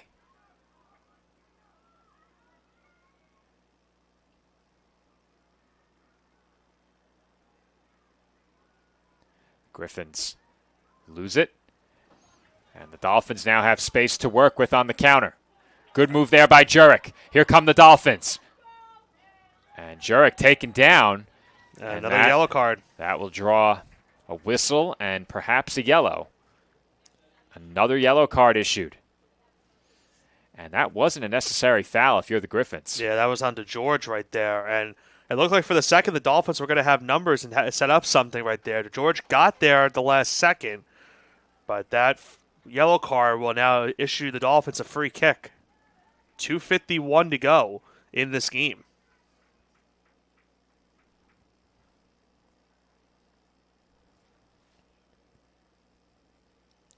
So while the official finalizes this booking, we await a free kick with 2:51 to go. Again, it will be Caitlin Thompson to attempt it for the Dolphins.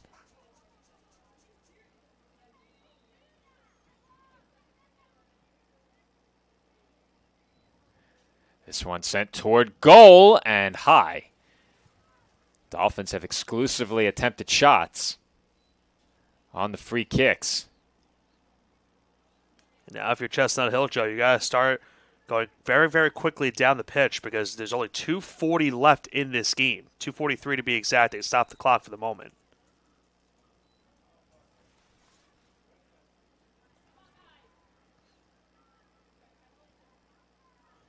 Collision along the sideline there. And it's going to be awarded a throw-in for Chestnut Hill. 2.5 to go. Long throw there by the Griffins.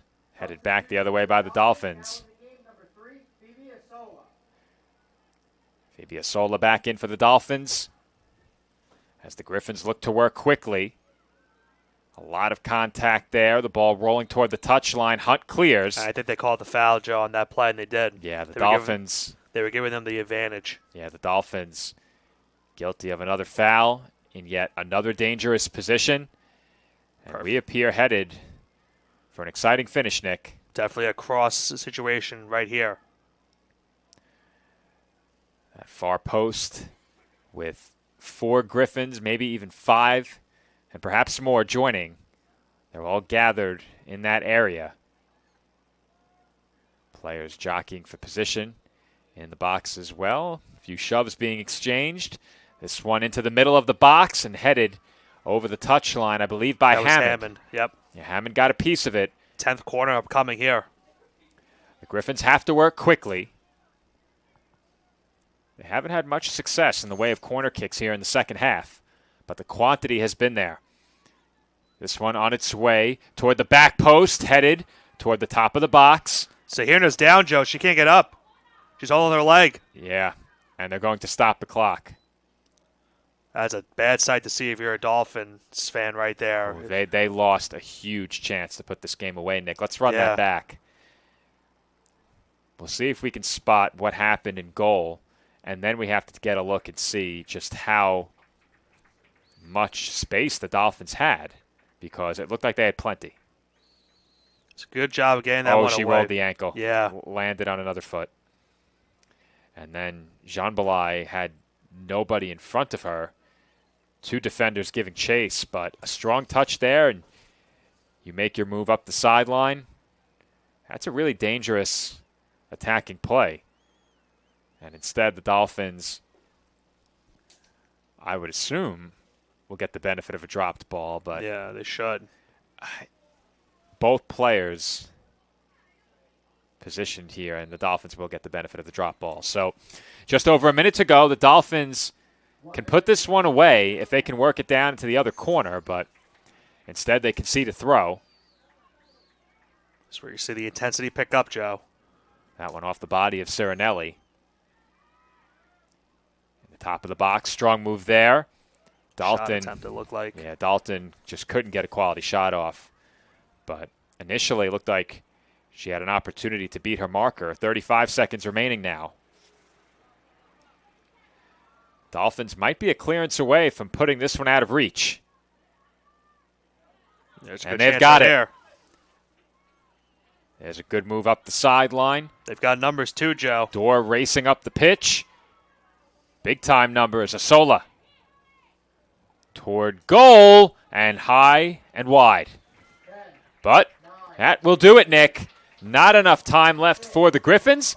And for the first time in the 2025 season, women's soccer enters the win column as they improve to 1-1 with a victory over Chestnut Hill College in their second match of the 2025 season. And that's got to feel so good for this team, Joe, after what happened last year for this squad, having a bunch of newcomers here today and getting the job done and getting the victory. Sarah O'Donnell will get credited with the game-winning goal, the lone goal of this game. And thankfully for the Dolphins' sake, hopefully Zahirna is okay. She's still a little bit gingerly walking towards the center of the pitch as she gets greeted by her teammates. A congratulatory victory for CSI. 1-0 the final. And a tough break for Chestnut Hill, Joe, because they had so many chances in this game. 10 corners, 5 shots on goal. Just were not able to get that goal that could tie this game. And they fall in this one. The Dolphins, as you mentioned, now go to 1-1. And for the Dolphins, as you said, Nick, it has to feel good to get that first victory of the season after how last season concluded. But even more importantly, I think there's a lot of positives to take away from this game. I think they definitely played, I would say, a bit better than they did in the game on Saturday, though the stats wouldn't indicate that. Right. So I think a lot of it comes down to the fact that they converted on one of the big opportunities they had. They could not do that on Saturday. I think looking ahead, you'd like a bit more quantity in terms of shot attempts and opportunities to score, but in terms of their quality opportunity today, they made the most of it, put it in the back of the net, and when they were given a chance, they didn't miss the opportunity. The Griffins in this game had quite a few chances and just couldn't put one through. Those Dolphin backs, who had quite a few blocks they collected in this match, and ultimately Oksana Zahirna was great in goal as well. And I mentioned that play where she came out decisively and met the ball outside of the box. If she doesn't meet that ball, we very well could be looking at a 1-1 draw. Yeah, and as well as the Charsky play, as I mentioned too, that certainly could have been another sequence where the ball could have rolled into the net and gotten a goal for Chestnut Hill. And if those two things happen, Chestnut Hill potentially could have came out on top with the victory. But for the Dolphins' sake, good goalkeeping as well as good defense all around got them this victory here today, a much-needed win after a slow start in the season opener and after what happened last year as well. This is going to be a good feeling for this entire Dolphins team as well as the university itself. Happy to see that they are able to get the job done and get their first victory of the year here in 2025. Well, for us, Nick, that will wrap up our coverage of today's match. For women's soccer, they are not back home until Saturday, September 20th. That is their conference opener against Roberts Wesleyan University. It is also Animal Care Centers and Awareness Day here at Dolphin Soccer Park, so be sure to join us here in person for that.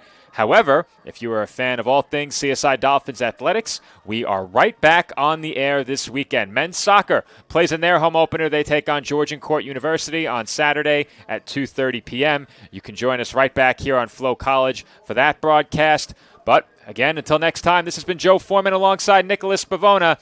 Thanks for watching. Once again, our final score, the Dolphins over Chestnut Hill, 1-0.